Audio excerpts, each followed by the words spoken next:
The notification chimed through Rowan Hale's neural implant at the worst possible moment. He was halfway through patching a breach in the emergency shelter's atmospheric seal when the familiar jingle of Space Tinder's match alert nearly made him drop his plasma welder. 99% compatibility, the synthesized voice chirped directly into his auditory cortex. Your perfect match awaits. Rowan groaned, setting down the welder carefully. Around him, the refugees from Sector 7 huddled in the makeshift shelter, their faces gaunt from weeks of rationing after Helian Trust had cut their life license subsidies. The irony wasn't lost on him. Here he was, trying to keep people alive who couldn't afford the right to exist. And some algorithm thought this was the perfect time for romance. Not now, he muttered, dismissing the notification with a thought. But the app persisted, flooding his visual field with golden hearts and statistics. This match exceeds all previous parameters by 347%. User profile, Melia Drakara, Supreme War Commander of the Iraqi Dominion. The plasma welder clattered to the floor. Melia Drakara.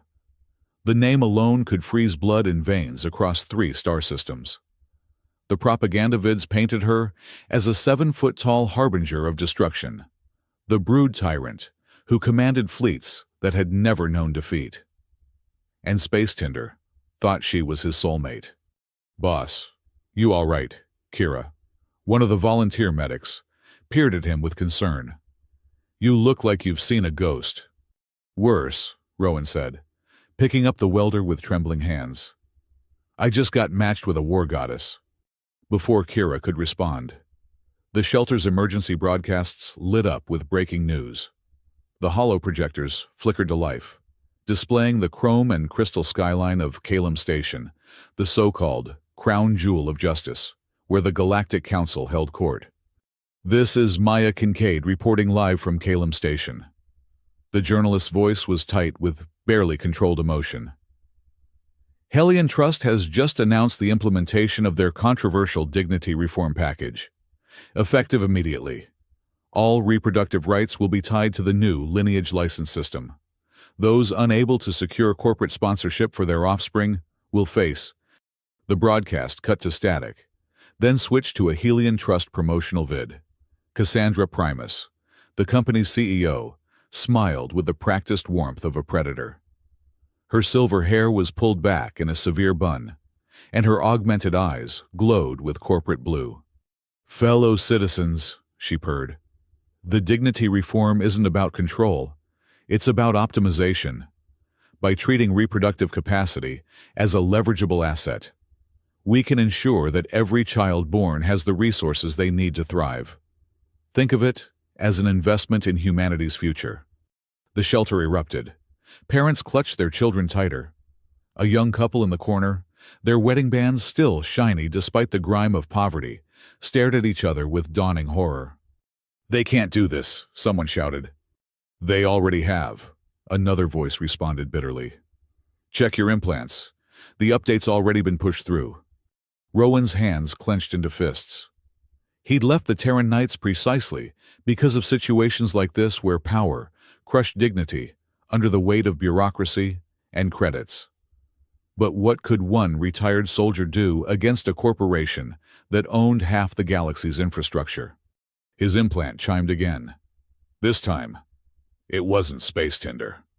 Priority message from Melia Drakara. The notification read, Subject coffee. Rowan blinked, then blinked again. The war goddess of the Iraqi wanted to get coffee with him. Against his better judgment, he opened the message. The text was surprisingly brief. Rowan Hale. Your profile indicates you are currently on Calum Station. I am arriving in 3 hours for the preliminary Dignity Accords discussions. Your stance on bioethical autonomy aligns with mine. Meet me at the Neutral Zone Cafe. We have much to discuss. M.D. He stared at the message, trying to process the surreal turn his day had taken. The Dignity Accords, he'd heard whispers about them. A coalition of species trying to establish universal rights that even corporations couldn't override. If Melia was involved, Boss, Kira's urgent voice snapped him back to reality. Corporate security's here. Through the shelter's transparent aluminum windows, Rowan could see the sleek assault shuttles descending. Helian Trust's Peace Enforcement Division corporate mercenaries in everything but name. They weren't here to kill anyone. That would be bad for quarterly reports. But there were worse things than death in a galaxy where your right to exist could be revoked with a keystroke. Everyone stay calm, Rowan commanded, his military training kicking in. They're probably here to process lineage license applications. Remember, you have rights. Not anymore, we don't, a bitter voice called out. The shuttle doors hissed open, and armored figures emerged. Their helmets bore Helian's spiral logo, and their weapons hummed with non-lethal suppression fields. The lead trooper's voice boomed through external speakers. By order of the Dignity Reform Act, this shelter is now under corporate jurisdiction. All residents will submit to biometric scanning for lineage license assessment. Compliance is mandatory. Resistance will result in immediate debt assignment. Rowan stepped forward, placing himself between the troopers and the refugees. These people are under humanitarian protection. You have no authority. Rowan hail, the trooper interrupted, his helmet's display flickering as it scanned Rowan's features. Former knight-errant, 3rd Battalion. Your own life license is interesting. Fully paid. No corporate liens. That's unusual for someone in your current occupation.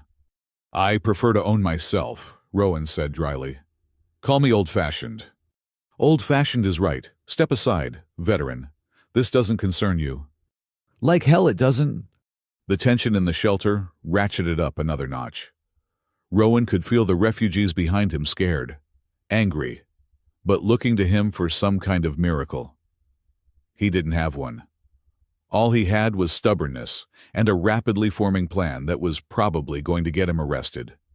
Tell you what, Rowan said, his voice carrying the easy confidence he didn't feel. How about we wait 3 hours? I have a coffee date with Melia Drakara, and I'd hate to be late because I'm in corporate detention. The effect was immediate. The lead trooper actually took a step back. The war goddess is here. Check the transit logs if you don't believe me. She messaged me 20 minutes ago. Rowan pulled up the message on his implant, projecting it for all to see. Now, I don't know about you, but I wouldn't want to be the squad that arrested her coffee date. The Iraqi have very specific opinions about hospitality violations. It was a bluff. Mostly.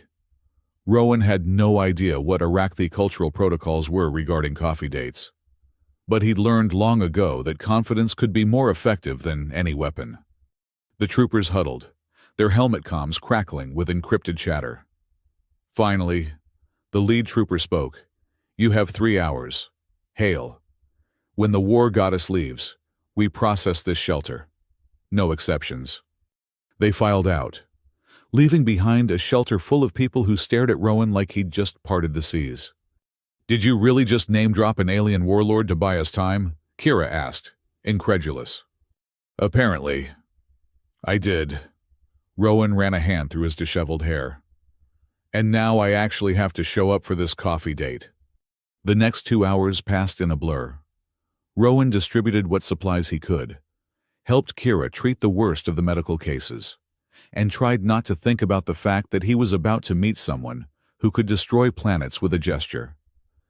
He changed into his least stained jacket, not exactly formal wear, but it would have to do. As he prepared to leave, the young couple from the corner approached him. The woman was visibly pregnant, her partner's arm protectively around her shoulders. Is it true? She asked quietly. Are they really going to make us register our baby as collateral? Rowan's throat tightened. I'm going to do everything I can to stop this. I promise. But what can one person do? The man asked, despair evident in his voice. I don't know, Rowan admitted, but sometimes one person is all it takes to start something bigger. He made his way through Kalem Station's gleaming corridors, past holographic advertisements for Helian services, your future, optimized, past security checkpoints where guards scanned citizens for valid life licenses, past the gleaming facades that hid the rot beneath. The Neutral Zone Cafe occupied a prime spot overlooking the judicial district. It was the kind of place where trillion credit deals were negotiated over synthetic espresso, where species from across the galaxy came to hash out their differences in comfortable chairs. Rowan felt distinctly out of place in his worn jacket and work boots. She was already there. Melia Drakara sat at a corner table, and every propaganda vid had lied. Yes. She was tall, easily 7 feet even sitting down. Yes. Her presence commanded attention like gravity commanded planets. But the vids hadn't captured the way her crimson skin caught the light, or how her forearms moved with a dancer's grace as she studied a holographic legal document. They certainly hadn't mentioned that her expression, far from tyrannical, held a deep weariness that Rowan recognized from his own mirror. She looked up as he approached, and her golden eyes, all 6 of them focused on him, with an intensity that made his knees weak. "Rowan Hale," she said, her voice carrying harmonics that human throats couldn't produce. "You're late."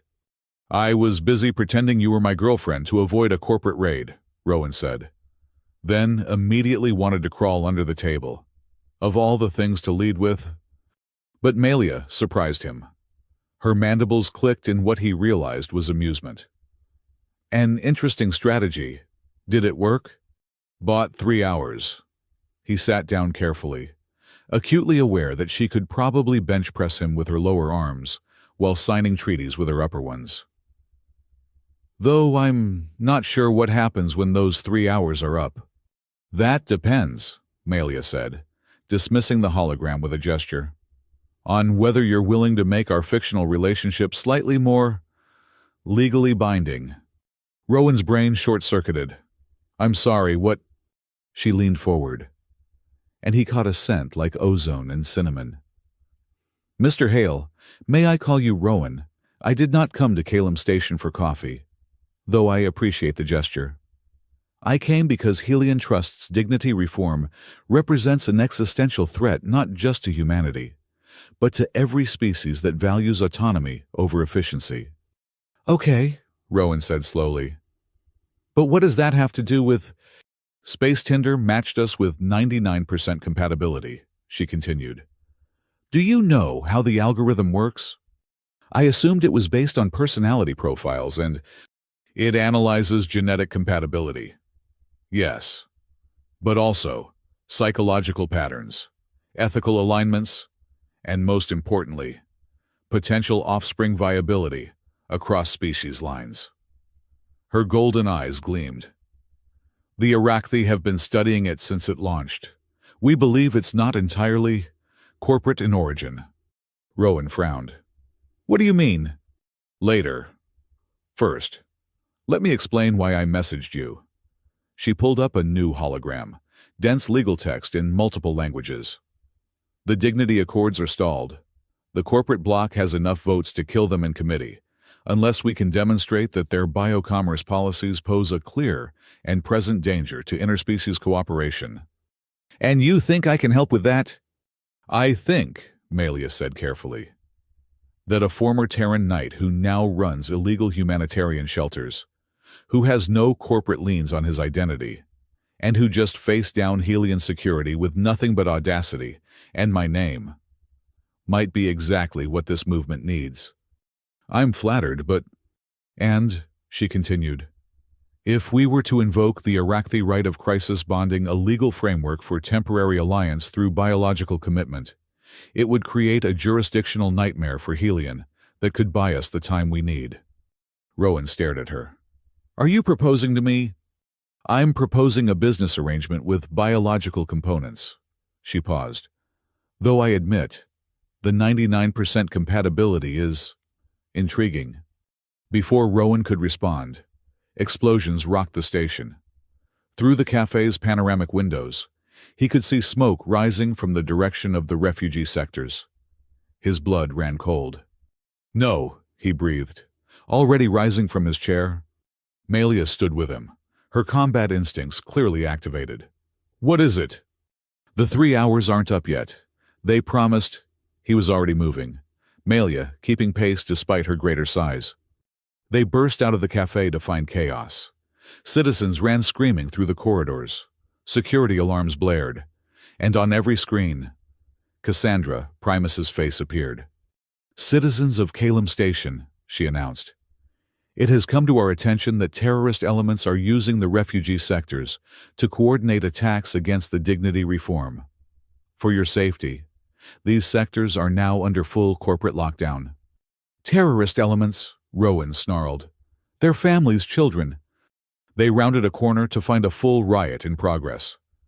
Helian security had cordoned off the refugee sector, but the people inside weren't going quietly. Makeshift barricades burned. Improvised weapons flew through the air. And, in the middle of it all, Rowan could see the shelter where he'd spent the morning surrounded by troops preparing to breach. "Those people trusted me," he said, his voice hollow. "I told them I'd protect them." Melia studied the scene with a tactician's eye. "Helian is using this as cover. Create a crisis. Justify extreme measures. Push through whatever policies they want while everyone's distracted. I don't care about their tactics right now. I care about those people." "As do I." She turned to him, and there was something fierce in her 6 eyes. "Rowan Hale, are you willing to trust me? Do I have a choice?" "Always, but choose quickly." He thought of the pregnant woman, of all the faces looking to him for hope he didn't have. "What did you have in mind?" "Follow my lead, and whatever happens, don't let go of my hand." She strode forward, and Rowan had to half-jog to keep up. As they approached the security line, every weapon swung toward them, but Melia didn't slow. If anything, she seemed to grow larger, more imposing, until even in his panic, Rowan could understand why entire fleets surrendered at her approach. "I am Melia Drakara," she announced, her voice carrying over the chaos with supernatural clarity. "Supreme War Commander of the Iraqi Dominion, holder of the 7 seals, protector of the spawning grounds. And this man is under my protection." She raised their joined hands high, and Rowan noticed with alarm that her palm was bleeding, as was his. When had she— "By the right of crisis bonding," Melia continued. "We share blood, purpose, and consequence. An attack on him is an attack on the Iraqi Dominion. Stand down." The security forces hesitated. Attacking refugees was one thing. Starting an interstellar war was another. A Helian commander stepped forward, his armor more elaborate than the others. "War Commander, this is an internal human matter. You have no jurisdiction." "I have all the jurisdiction I need." She pulled Rowan closer, and he could feel something passing between them through their joined hands, a warmth that made his implants tingle. "This man has agreed to bear my offspring. By Iraqi law, that makes him a citizen of the Dominion. By human law, it makes any child we conceive exempt from your lineage licenses. And by the Interspecies Covenant of 2387, it means this entire sector is now under diplomatic protection." The commander's helmet turned toward Rowan. "Is this true? You've agreed to breed with this alien?" Rowan thought of a dozen witty responses, 100 ways to deflect with humor. Instead, he squeezed Melia's hand and said simply, "Yes." The crowd exploded. Someone started chanting, "Dignity, dignity." Others took up the cry. The security forces looked to their commander, who looked to his superiors, who were probably looking to their legal departments. "You just started a war," the commander said finally. "No," Melia said, smiling in a way that showed far too many teeth. "We just started a conversation. The war comes later, if you're foolish enough to pursue it." She turned to address the crowd, still holding Rowan's bleeding hand. "Citizens of Calum Station, human and otherwise Helian trust wants you to believe that dignity is a commodity, that your right to exist and reproduce must be purchased, licensed, regulated. They want you to forget that you are more than biological assets. The security forces were pulling back now, establishing a wider perimeter, but no longer advancing. Someone had done the math on what a conflict with the Iraqi would cost, and the quarterly projections must have been horrifying. In 3 days, Melia continued, the dignity accords will be voted on. Until then, this sector is under my protection. Any who seek shelter here will find it. Any who hunger will be fed. And any corporation that thinks it can put a price on life itself will learn why the Iraqi have never lost a war. She turned to Rowan, and for a moment, her warrior's mask slipped. I apologize for the deception. The right is more binding than I may have implied. How binding? We have approximately 72 hours to conceive a child, or the biological markers in our blood will reject the bond. It's an ancient ritual, from when my people faced extinction. I assumed we would find a legal workaround before.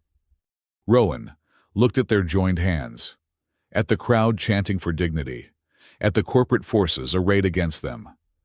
Then he looked at Melia, really looked at her. Behind the warrior's bearing and alien features, he saw someone else who'd spent their life fighting for people who couldn't fight for themselves. Well, he said, I've had worse first dates. Despite everything, she laughed a sound like wind chimes in a thunderstorm. Is that what this is, a date? Coffee was involved. Technically counts. He grinned, feeling slightly hysterical. Though usually I wait until the 3rd date before overthrowing corporate hegemonies. Human courtship rituals are strange, she said, but her mandibles clicked with amusement. Maya Kincaid appeared as if from nowhere, her recorder drone hovering over her shoulder. War Commander Mr. Hale, is it true you've invoked crisis bonding? What does this mean for the dignity accords? Melia straightened, the diplomat replacing the warrior. It means that Helian trust has overreached. They want to control reproduction. Very well. Let them explain to their shareholders why they've driven humanity into the arms of other species. Let them calculate the profit margins on a galaxy where love requires a license. And you, Mr. Hale, Maya turned to him. Why agree to this? Rowan thought of all the noble things he could say, about dignity and freedom and the rights of all sentient beings. Instead, he told the truth. Because someone has to stand up and say enough. Because these people deserve better than being treated like breeding stock. And because... He glanced at Melia. Apparently, I have a thing for dangerous women with political agendas. The crowd laughed. Even some of the security troops chuckled behind their helmets. Humor, Rowan had learned, was sometimes the sharpest weapon in the arsenal. Besides, he added, have you seen Helian's terms of service, 40 pages of legal speak? Just to have a kid, I bet the Iraqi version is much simpler. 1 page, Melia confirmed. Most of it is recipes for infant nutrition. See already better. Maya was scribbling notes frantically. This is unprecedented. A human Iraqi hybrid child would be the first of its kind. The legal implications alone. The legal implications, a cold voice interrupted, are that Mr. Hale has violated his terms of existence. Cassandra Primus stepped through the security line, flanked by lawyers in expensive suits. In person, she was smaller than her hollow suggested, but her presence filled the space like poison gas. Article 7, subsection 9, she continued, pulling up a holographic contract. By entering into reproductive agreements with non-human entities, you forfeit all protections under Terran law. Your life license is hereby revoked. You can't, Rowan started. I have. You are now stateless, creditless, and legally dead. Her smile was winter incarnate. Congratulations on your romance, Mr. Hale. I hope it was worth becoming nothing. Melia stepped forward, and suddenly Cassandra's bodyguards looked very small. He is not nothing. He is Iraqi now. Iraqi citizenship requires biological offspring, Cassandra countered smoothly. Until such a child exists, He is in legal limbo, and given that human Iraqi reproduction has never been achieved, I suspect he'll remain there indefinitely. She turned to address the crowd. You see, this is what happens when you trust aliens with your future. They make promises they can't keep, offer hope they can't deliver. Helian trust, at least, is honest about the price of survival. Honest, Rowan laughed, harsh and bitter. You call debt slavery honest. I call it efficient. Resources are finite. Population must be managed. Would you rather we return to the old ways? Starvation, war, chaos. I'd rather we try treating people like people. People, Cassandra said softly, are what we can afford them to be. The words hung in the air like a funeral shroud. This, Rowan realized, was the real enemy. Not the security forces, or the legal teams, or even the corporations. It was the idea that human worth could be calculated on a spreadsheet. You're wrong, he said simply. Look around, Mr. Hale. Look at these refugees, these genetic dead ends, these drains on society. What makes them worth saving? Rowan looked. He saw the pregnant couple, still holding each other. He saw Kira, tending to wounded protesters. He saw hundreds of faces human, and otherwise all looking for something to believe in. Everything, he said. Everything makes them worth saving. Cassandra shook her head. Sentiment. The luxury of those who don't have to balance budgets. She turned to go, then paused. Enjoy your 72 hours, Mr. Hale. When the right fails and the war commander discards you, Helian will still be here.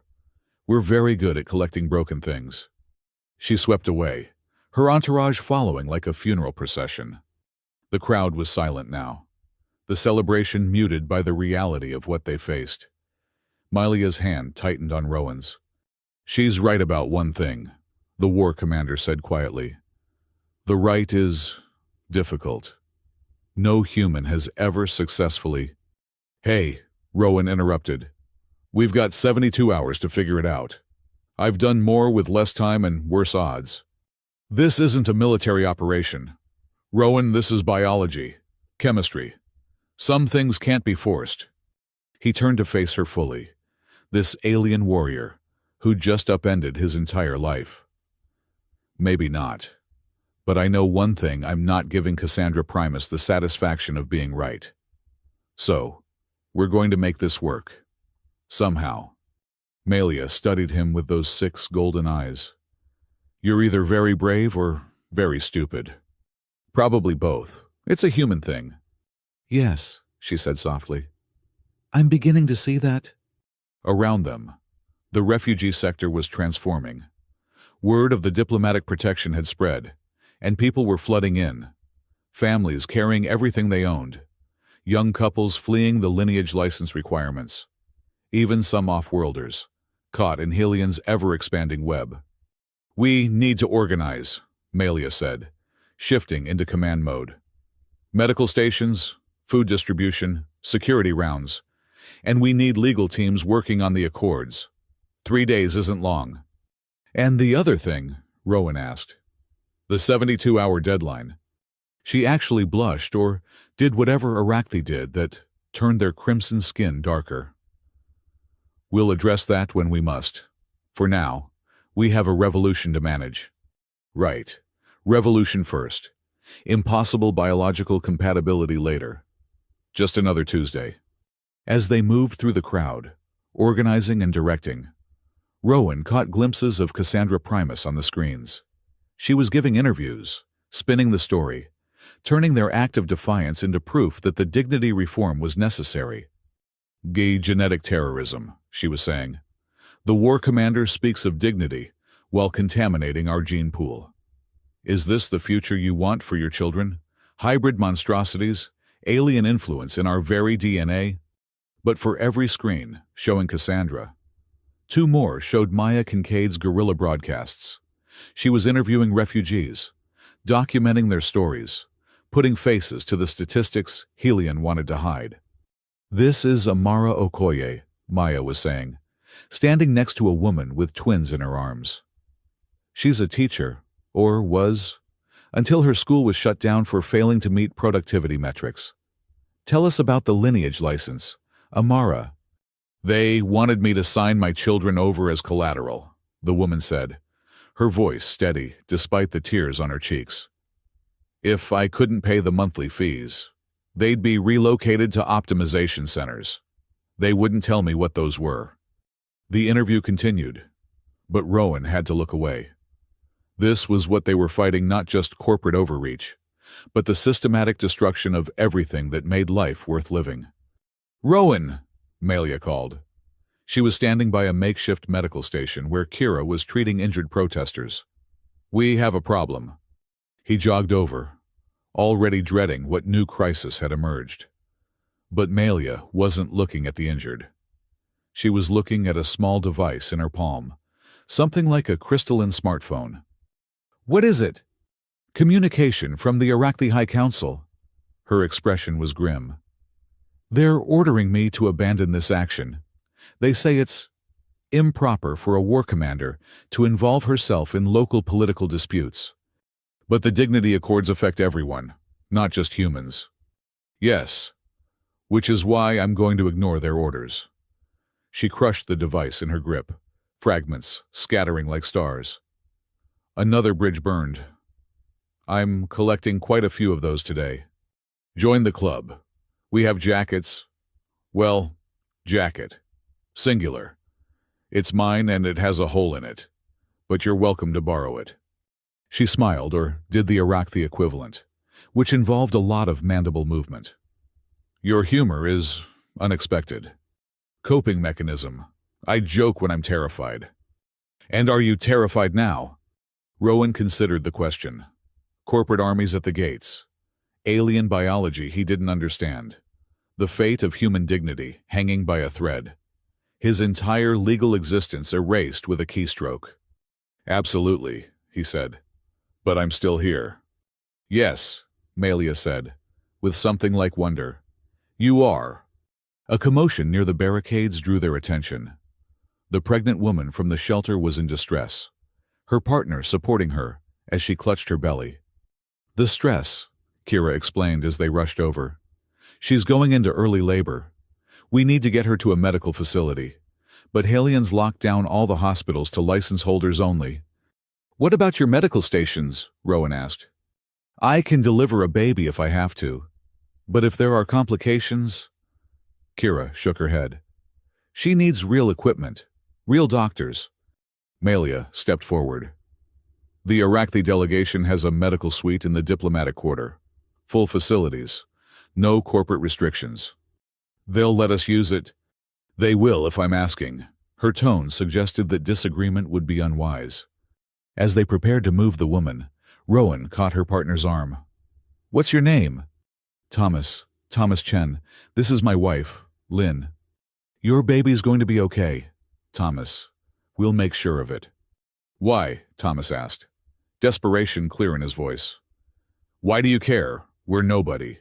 We don't have licenses or credits or anything Helian values." "That's exactly why," Rowan said.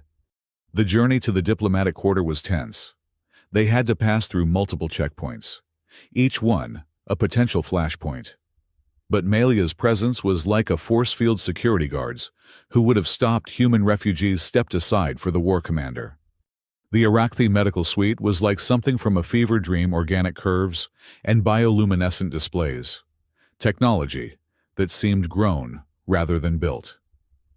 The Iraqi medics accepted their patient without question, whisking Lynn away on a gurney that seemed to float without visible support.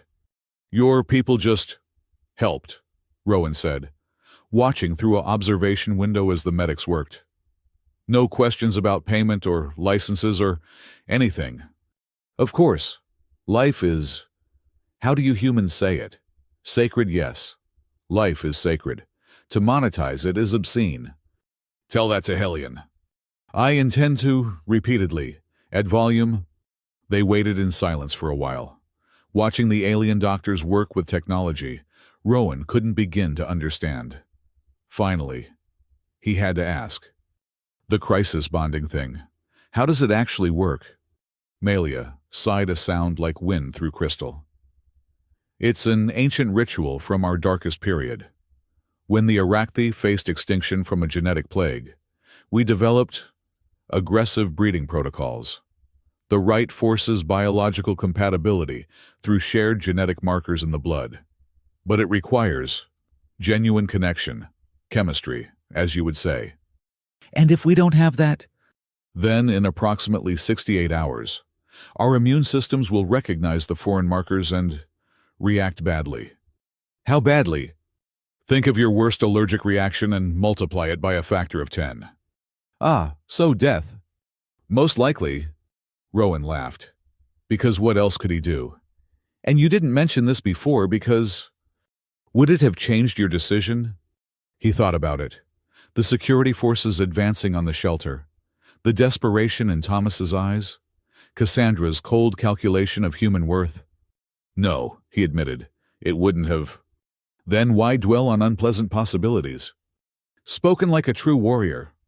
Spoken like someone who's made too many hard choices. Her voice carried the weight of those choices. Do you know what they call me in the propaganda vids, the brood tyrant? As if caring for one's people is tyranny.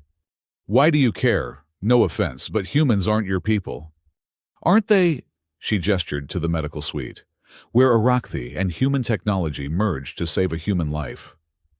We share this galaxy. Your struggles become ours. Eventually. Better to stand together than fall separately.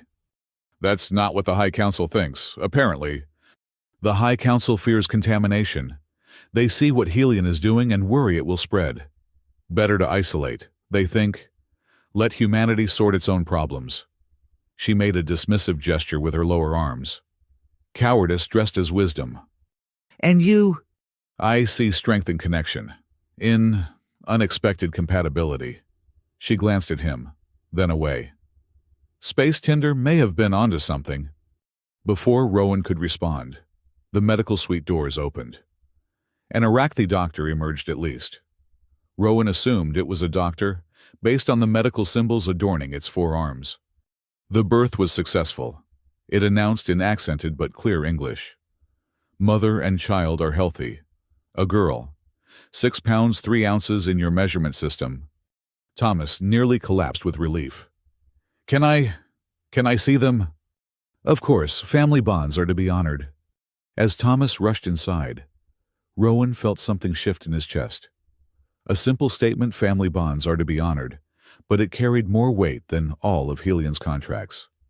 That's what we're fighting for, he said quietly. Yes, Melia agreed. The right to love without licenses. A new alarm pierced the air. Not the station's general alert, but something from Melia's equipment. She pulled out another crystalline device, frowning at the display. What now? Helian's moving faster than expected. They're calling an emergency session of the Trade Council. If they can rush through the dignity reform before the Accords vote, they'll have 3 days to entrench their system before anyone can challenge it. We need to be there. Make our case before the Council. You mean I need to be there? You're legally dead, remember? Then I'll be your +1. Even legally dead people can be accessories, right? She stared at him.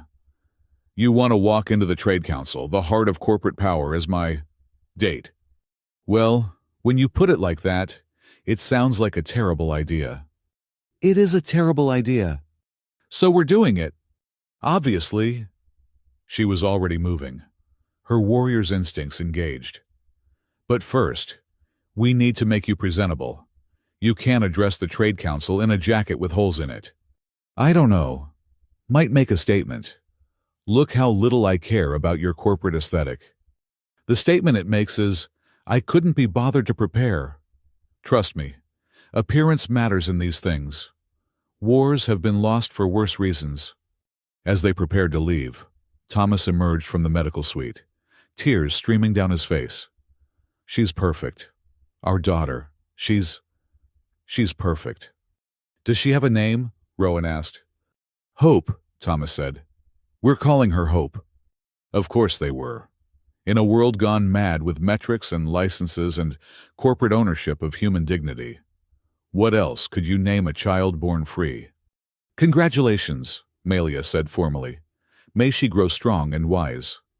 And may she never need a license to be human, Rowan added. They left the new family to their joy, stepping back into a station that was holding its breath. 3 days until the Dignity Accords. 68 hours until their biological deadline. And somewhere between those two countdown clocks, the future of human freedom hung in the balance. So, Rowan said as they navigated the corridors, any advice for addressing the Trade Council besides don't die? Be yourself, Melia said. Your genuine nature is what makes you effective. My genuine nature involves a lot of inappropriate humor and a complete inability to respect authority. Yes, she said. And was that fondness in her voice? I'm counting on it. As they reached the diplomatic quarters exit, Rowan spotted a familiar figure. Maya Cade was broadcasting from just outside the security perimeter, her drone circling for the best angle. Joe. Unprecedented scenes here at Calum Station as the refugee crisis deepens. War Commander Drakara's intervention has created a legal gray area that Helian Trust is scrambling to address. But the real question remains in a galaxy where everything has a price. What is the value of human dignity? She spotted them approaching and waved them over. War Commander Mr. Hale, a moment of your time. Melia glanced at Rowan. Your call. You're better with human media than I am. That's because you keep trying to declare war on cameras. One time, and it was being very aggressive with its focal length. Despite everything, Rowan found himself smiling. The galaxy was falling apart. His existence had been legally erased, and he had less than 3 days to somehow create a biological miracle with an alien warrior.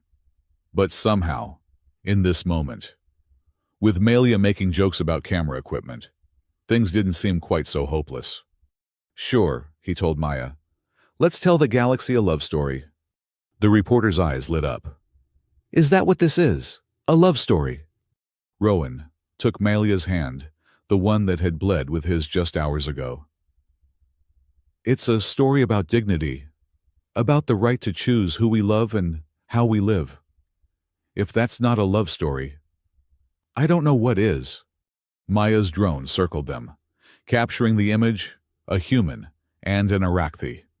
Hands joined, standing against the corporate machine that would reduce them both to numbers on a spreadsheet. The Trade Council meets in 2 hours, Maya said. Sources say Helian's pushing for immediate ratification of the dignity reform. What's your plan? Show up, Rowan said simply. Tell the truth. Hope it's enough. And if it's not? He felt Melia's hand tighten in his. 68 hours and counting. Time enough to save the galaxy or die trying. Then we'll improvise. I'm good at that. We're good at that, Melia corrected. Such a simple word. But it carried the weight of revolution. Not I, not you, but we, together, against odds that would make a computer weep. Yeah, Rowan said, looking up at the war commander, who'd walked into his life 3 hours ago and changed everything. We are. As they walked toward whatever came next, Rowan couldn't shake the feeling that Space Tinder, that ridiculous app he'd tried to ignore, had known exactly what it was doing. 99% compatibility, it had said. Looking at Melia, feeling the strength in her grip and the determination in her stride, he was beginning to think it might have underestimated. The Iraqi diplomatic suite's wardrobe fabricator hummed as it worked, weaving formal attire from programmable matter. Rowan stood awkwardly in the scanning booth, arms spread while lasers measured every angle of his body. Is this really necessary? He called through the transparent door. I thought we were in a hurry. The Trade Council has executed beings for improper dress code, Melia replied, from where she was reviewing legal documents on multiple holoscreens. I'd rather not give them an excuse to dismiss us on technicalities. The fabricator chimed completion, and Rowan stepped out wearing what could only be described as militaristic formal wear, a high-collared jacket in deep blue, with silver accents that somehow made him look both diplomatic and dangerous. "How do I look?" Melia glanced up, and all 6 of her eyes widened slightly. "Adequate. Just adequate. This thing probably costs more than I made in a year." "The cost is irrelevant. The effect is what matters." She stood, her own formal robes shifting like liquid shadow around her 7-foot frame. "And the effect is adequate." Cade Oren's voice crackled through their comms. "If you two are done flirting, I've finished analyzing those Helian medical modules. You need to see this." They'd set up a makeshift command center in an unused conference room. The walls covered in screens showing data streams, news feeds, and surveillance footage. Cade stood at the center, his augmented fingers dancing through holographic displays. "Tell me you found something actionable," Rowan said as they entered. "Better. I found a pattern." Cade pulled up a 3-dimensional graph. "Every person who's been through Helian's optimization shows the same neurochemical markers. They're not just controlling fertility, they're engineering compliance." "Explain," Melia commanded. "The modules don't just regulate reproductive hormones. They create a feedback loop with the brain's reward centers. Follow Helian's guidelines. You feel good. Resist. You feel anxious. Depressed. It's behavioral modification at the cellular level." Rowan felt sick. "They're turning people into biological puppets." "Willing puppets," Cade corrected. "That's the genius of it. People think they're making free choices, but their own bodies are betraying them." "Can you prove this?" Melia asked. "I've got the data, but Helian will claim it's a feature, not a bug. Optimizing wellness outcomes or some corporate doublespeak." Maya Kincaid burst through the door, her drone trailing behind. "Sorry to interrupt, but you need to see what's happening at the council chambers." She projected a live feed onto the largest screen. Crowds had gathered outside the Trade Council building, not just humans, but dozens of species. They carried signs, chanted slogans, and faced off against a wall of Helian security forces. "Word spread about the crisis bonding," Maya explained. "People are calling you the dignity couple.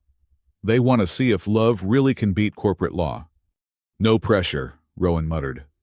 "The pressure was always there," Melia said. "Now it simply has witnesses." Ambassador Rhea Solari entered, her chrome-enhanced features reflecting the room's many screens. "The council session begins in 30 minutes. I've managed to secure you speaking time, but it won't be much. 5 minutes. Maybe 10 if they're feeling generous." 10 minutes to save human dignity. Rowan shook his head. "I've given longer speeches at bar mitzvahs." "Then we make every word count." Melia turned to the group. "Cade, prepare a data packet with your findings. Maya, keep broadcasting. Public pressure is our best weapon. Ambassador, what's Helian's strategy?" "Speed and fear," Rhea replied. "They're painting the refugee situation as a crisis that only corporate control can solve.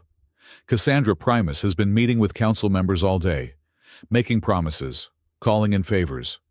What about the other species? Surely they see the danger in this precedent."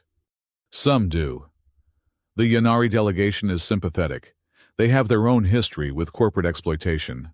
But the Kronos syndicate sees profit opportunity, and the Epsilon Collective." Rhea paused. "They're abstaining. They say it's an internal human matter." "Cowards," Melia spat.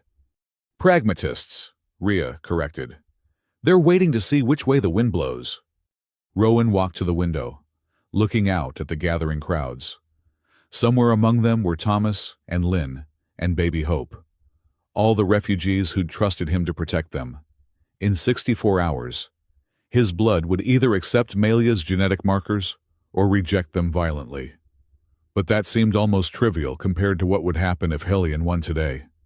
"I need to ask you something," he said quietly to Melia. "If this goes badly, if the council sides with Helian, what happens to those people?" "We protect them," she said simply. "Even if it means war. War is just politics by other means. But I prefer to win battles in council chambers rather than battlefields." She joined him at the window. Your species has a saying, the pen is mightier than the sword. I've never understood it until recently. Because pens don't usually win against plasma cannons. Because I always thought strength was about force. But watching you these past hours... She paused, choosing her words carefully. You turned a mob into allies with humor. You faced down armed troops with nothing but conviction. That's a different kind of strength. It's called desperation and poor impulse control. No, she said firmly. It's called courage. They stood in comfortable silence for a moment, watching the crowds grow. Then, Cade called out, We've got a problem. Helian's moving their timetable.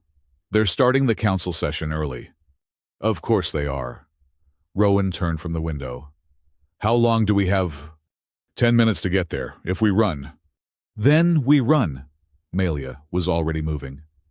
Ambassador, notify the council we're en route. Maya, can your drone keep up? Try to lose me, the journalist grinned. They burst from the diplomatic quarter into chaos. The crowds had swelled, filling the corridors between them and the council chambers. Helian security was trying to maintain barriers, but the sheer press of bodies made it impossible. Make way, Melia's voice boomed. Council business. The crowd parted like water before a ship's prow. People reached out to touch them as they passed brief contacts.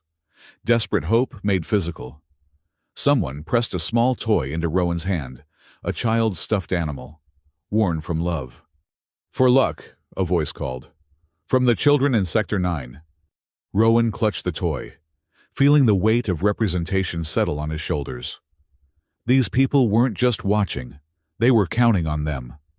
They reached the council chambers with seconds to spare. The massive doors were already closing, but Melia caught them with 2 of her 4 arms, holding them open through sheer strength. War Commander Drakara and escort, she announced. We have the floor. The council chamber was a study in intimidation architecture. Tiers of seats rose in a semicircle, each section tailored to its species' needs. At the center, a lone podium stood under harsh lights, the speaking floor, where fortunes were made and destroyed. Cassandra Primus was already there, immaculate in a silver suit that probably cost more than most planets' GDP. She smiled as they entered. How thoughtful of you to join us, despite your legal non-existence, Mr. Hale, though I suppose the dead have nothing left to lose. The dead also have nothing left to fear, Rowan replied, taking his place beside Melia at the podium. The council president, a ancient Vervani, whose crystalline form chimed with each movement, called for order. This emergency session will address Helian Trust's proposed dignity reform. CEO Primus, you have the floor. Cassandra's presentation was masterful in its manipulation. She painted a picture of a galaxy in crisis overpopulation, resource scarcity, genetic degradation. Charts and graphs flowed across the chamber's screens, each one carefully crafted to support her narrative. Without management, she said, we face extinction. The dignity reform isn't about control, it's about survival. Every species in this chamber has faced similar choices. We simply offer a humane solution to an inhumane problem. Humane? Rowan couldn't help himself. You're turning wombs into commodities. Mr. Hale, you are not recognized to speak, the president chimed. Then I speak for him, Melia said smoothly. As is my right under Treaty 7, Section 4, the right of advocacy for bonded partners. Murmurs rippled through the chamber. The crisis, bonding was more than a legal technicality. It was a statement that even the Trade Council couldn't ignore. Proceed, the president said after a pause. Melia stepped forward, and suddenly, the chamber seemed smaller, as if her presence had compressed the space. Honored counselors, Helian Trust asks you to believe that dignity is a luxury we cannot afford. They speak of optimization and efficiency, while hiding the true cost, the transformation of sentient beings into biological assets. She gestured, and Cade's data filled the screens. These are brain scans from those who've undergone Helian's optimization. Note the alterations in the prefrontal cortex, the manipulation of dopamine receptors. This isn't healthcare, it's behavioral control. Speculation and fear-mongering, Cassandra countered. Those changes improve quality of life, reduce anxiety, increase productivity. Increase compliance, Rowan interrupted, forgetting protocol. You're literally hacking their free will. The president's chimes grew sharp. Mr. Hale, you are warned. Let him speak. The voice came from the Yanari section, where a being that looked like a mixture of coral and starlight leaned forward. If we silence the affected, how can we judge the effect? Other voices joined in, some supporting, others opposing. The ordered chamber descended into debate, and through it all, Cassandra Primus smiled like she'd already won. You see, she said when the noise died down. Chaos. This is what happens when emotion overrules logic. The reform brings order. The reform brings slavery. Melia's voice cut through like a blade. Dressed in medical terms and corporate speak, but slavery nonetheless. Strong words from someone whose species practices forced breeding protocols, Cassandra shot back. Or have you forgotten your own crisis bonding? Tell me, War Commander, how is forcing biological compatibility different from what Helian proposes? The chamber went silent. It was a masterful trap, using their own desperation against them. Melia stood straighter, all 7 feet of her radiating controlled fury. The difference, CEO Primus, is choice. The crisis bonding requires consent from both parties. It cannot be bought, sold, or traded. It exists only when 2 beings choose each other above all else. Pretty words, Cassandra said. But we both know Mr. Hale only consented to save those refugees. Where's the choice in desperation? Everywhere, Rowan said quietly. The chamber's acoustics carried his words to every seat. Choice is all desperation has. When everything's stripped away, status, credits, legal existence, choice is what remains. I chose to stand with those people. I chose to accept Melia's offer, and given the same circumstances, I'd choose again. He pulled out the stuffed toy, holding it up for the chamber to see. This came from the children in Sector 9. You know what they call it, hope, because even in Helian's optimization centers, surrounded by your behavioral modifications and debt structures, they still choose to hope. You can't optimize that away. You can't put a price tag on it. And you sure as hell can't kill it with corporate policy. Touching, Cassandra said. But hope doesn't pay bills. Hope doesn't manage resources. Hope doesn't prevent the heat death of the universe. No, Melia agreed. But it makes the universe worth saving. The debate raged for another hour. Council members questioned, accused, pontificated. Through it all, Rowan and Melia stood firm, answering each challenge, meeting each accusation with facts and passion in equal measure. Finally, the president called for preliminary voting. All those in favor of advancing the dignity reform to full implementation. Lights blinked on across the chamber, red for approval. Too many red lights. All those opposed, blue lights now, but fewer, not enough. Abstentions. A scattering of yellow, the coward's color. The preliminary vote carries, the president chimed. The dignity reform will advance to final reading in 48 hours. This session is... I invoke the right of challenge, Melia announced. The chamber froze. Even Cassandra looked surprised. On what grounds? The president asked. On the grounds that Helian Trust has presented falsified data. They claim their system is necessary for survival, but they haven't submitted to independent verification. I challenge them to prove their claims. This is ridiculous, Cassandra said. Our data is proprietary. Your data affects billions of lives, Melia countered. If it's as legitimate as you claim, verification should be simple. The challenge is recognized, the president said slowly. Helian Trust has 24 hours to submit to independent verification, or the reform vote is voided. This is unprecedented. So is selling children's futures, Rowan said. Seems fair to me. Cassandra's composure finally cracked. You think you've won something 24 hours to verify decades of research? It's impossible. Then you'd better get started, Melia said pleasantly. They left the chamber to thunderous noise cheers from the gallery, shouts from Helian supporters, the musical protests of various alien species. Outside, the crowds had grown even larger. Maya Kincaid was there immediately, her drone weaving through the mass of bodies. War Commander Mr. Hale. You've bought us time. But what's the plan? How can you verify Helian's entire dataset in 24 hours? We can't, Rowan admitted.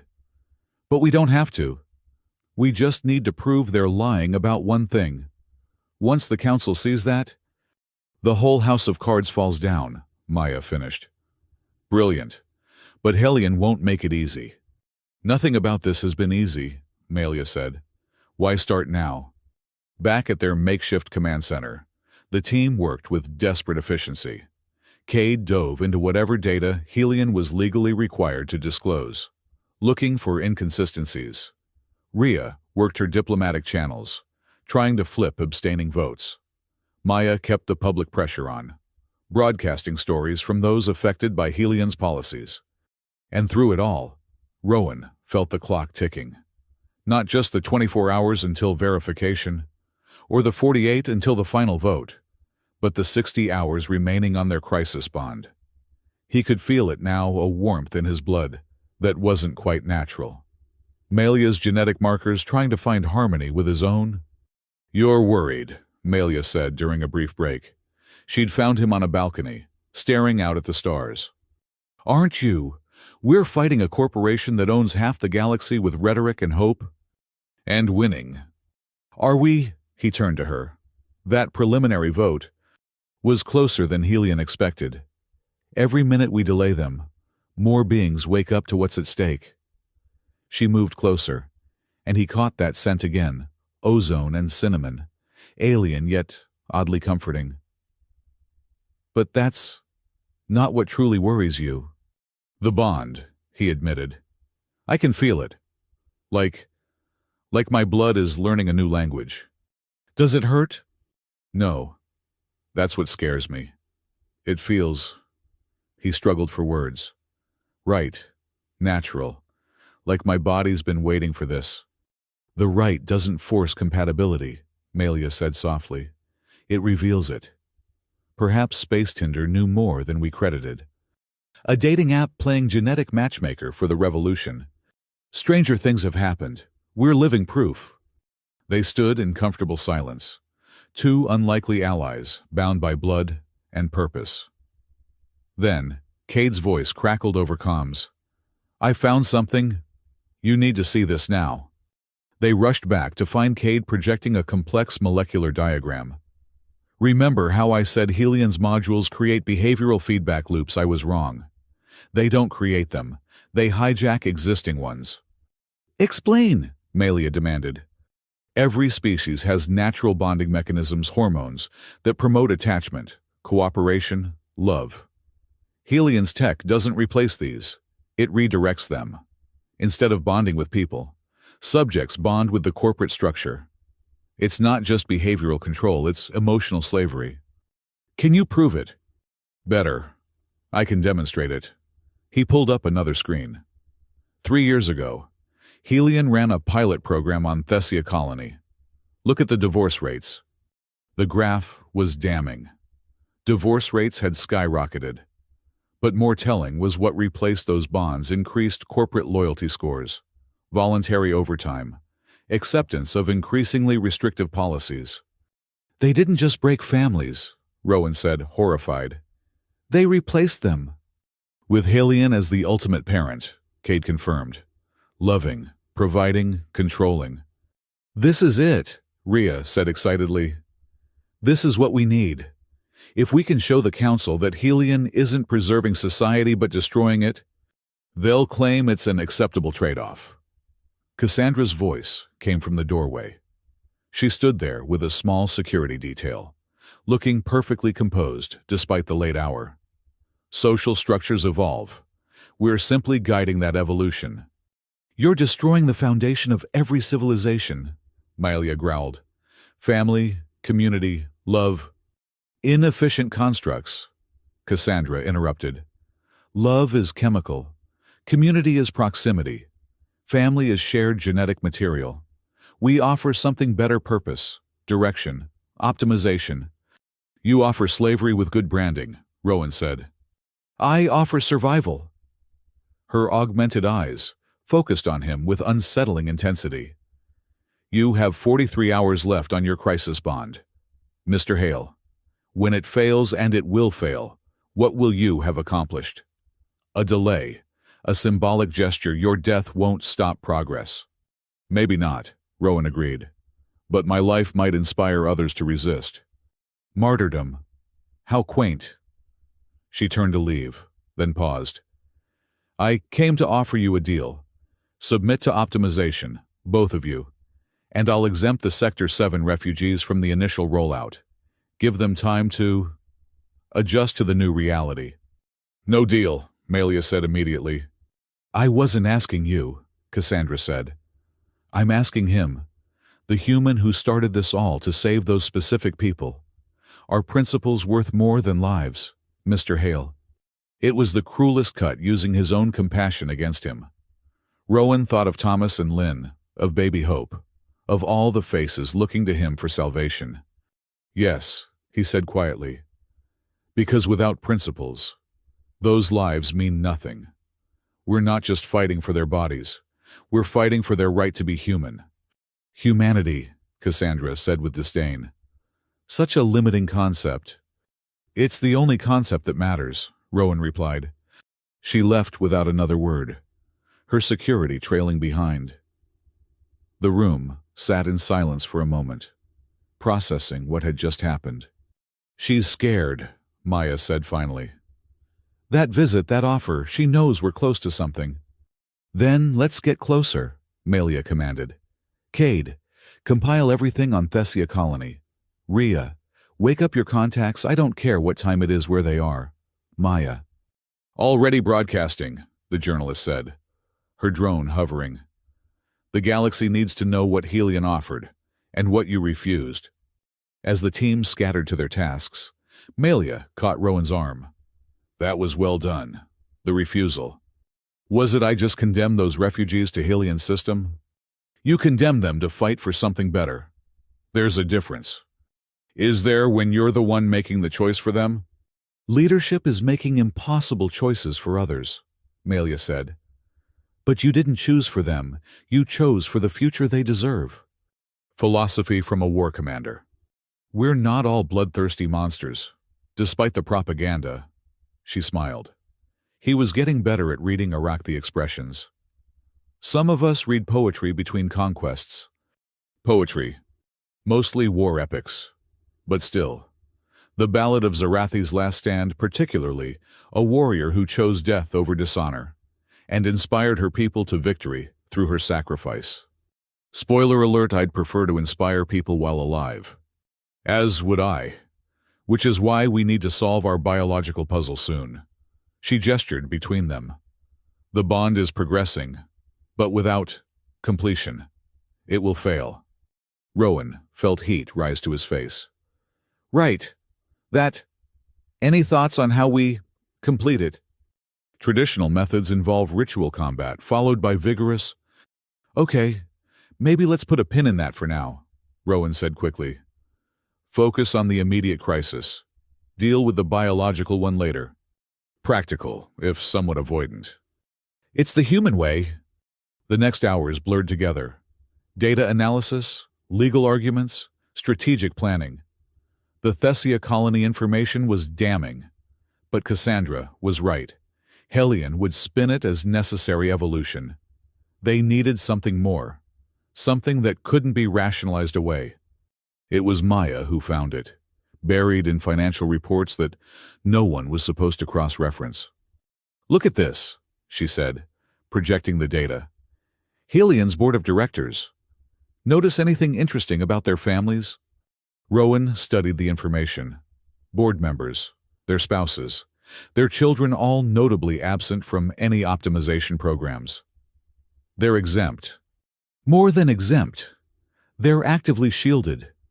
Different medical providers, different educational systems, even different food supplies. Maya's eyes blazed with journalistic fury. They're creating two classes, the optimized masses and the free elite. That's it, Rhea breathed. That's what breaks them. They're not selling survival. They're selling subjugation while keeping freedom for themselves. Can we prove it? Melia asked. The financial records are public, Cade said, fingers flying over holographic keyboards. Hidden in subsidiaries and shell companies. But it's there. Give me 2 hours and I'll have a trail so clear a blind Zarathi could follow it. Do it, Melia commanded. We present this to the verification committee and... Alarms shrieked through the station.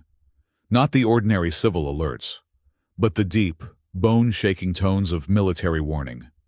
What now? Rowan groaned. The screens lit up with external views. Ships were dropping out of hyperspace, not Helian security vessels, but military craft bearing Iraqi insignia. No, Melia whispered. The High Council, Rowan guessed. My replacement. Her voice was hollow. They've sent War Commander Thakis to relieve me of duty and return me for trial.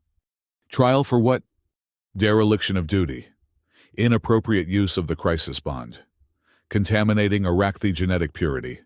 She laughed bitterly. The irony of being charged with the same things we're fighting against. They can't just take you, Rowan protested. They can, and they will. Unless... She turned to him, a desperate plan forming in her golden eyes. The bond. If we complete it now, I become genetically tied to this system's legal framework. They couldn't extract me without causing an interspecies incident. That's insane. It's law, ancient, complicated, rarely invoked law, but law nonetheless. Melia, we can't just... Rowan gestured helplessly. Because of legal technicalities. Why not?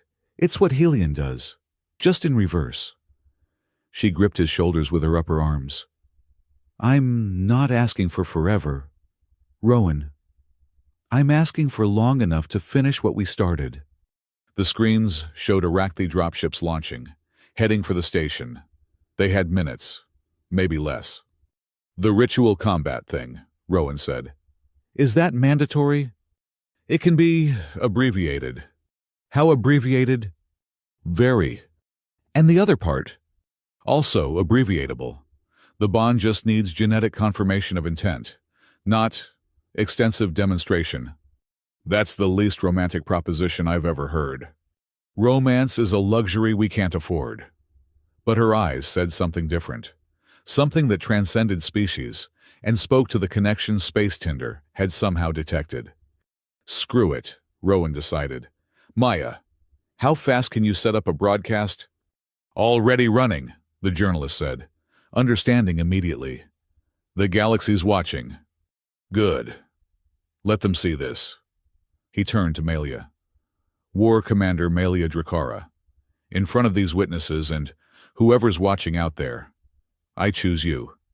Not for politics, not for legal protection, but because in the last 20 hours, you've shown me what fighting for something bigger than yourself looks like. Also, you're apparently my 99% match, and I'm curious enough to see what that means. Melia's mandibles clicked in what he now knew was surprised pleasure. Rowan Hale, legally dead human, in front of these witnesses and the watching galaxy. I choose you, because you make terrible jokes in the face of death, because you refuse to let cynicism win, and because you remind me that strength without compassion is just violence. So the combat, Rowan asked. This counts, she decided. We're fighting the greatest enemy any warrior can face: systemic oppression. And the other thing. She pulled him close with all 4 arms and kissed him. It should have been awkward different anatomies, the pressure of time, an audience of billions. But somehow it worked. The bonds sang in their blood, genetic markers aligning. And Rowan, felt something fundamental shift, not just in his biology, but in his understanding of what connection meant. When they separated, the screens showed Iraqi dropships freezing in space. "War Commander Thakis is requesting communication," Cade reported, grinning. "He seems upset." "Let him be upset," Melia said, not letting go of Rowan. "I'm now legally entangled with a human citizen, making this an interspecies matter beyond his jurisdiction." "That was either the best or worst first kiss in history," Rowan said, still slightly dazed. "Why not both?" Melia smiled. "We seem to specialize in contradictions." The main screen lit up with the imposing figure of War Commander Thakis. Where Melia was elegant violence, he was brute force scarred, massive, and radiating disapproval. "Melia Drakara," he rumbled. "You disgrace our species with this display." "I honor our species by standing for principles," she replied calmly. "Something you might try sometime, Thakis?" "You've bound yourself to a lesser being." "Careful," Rowan interrupted. "That's my wife you're talking about. Or battlemate, what's the term?"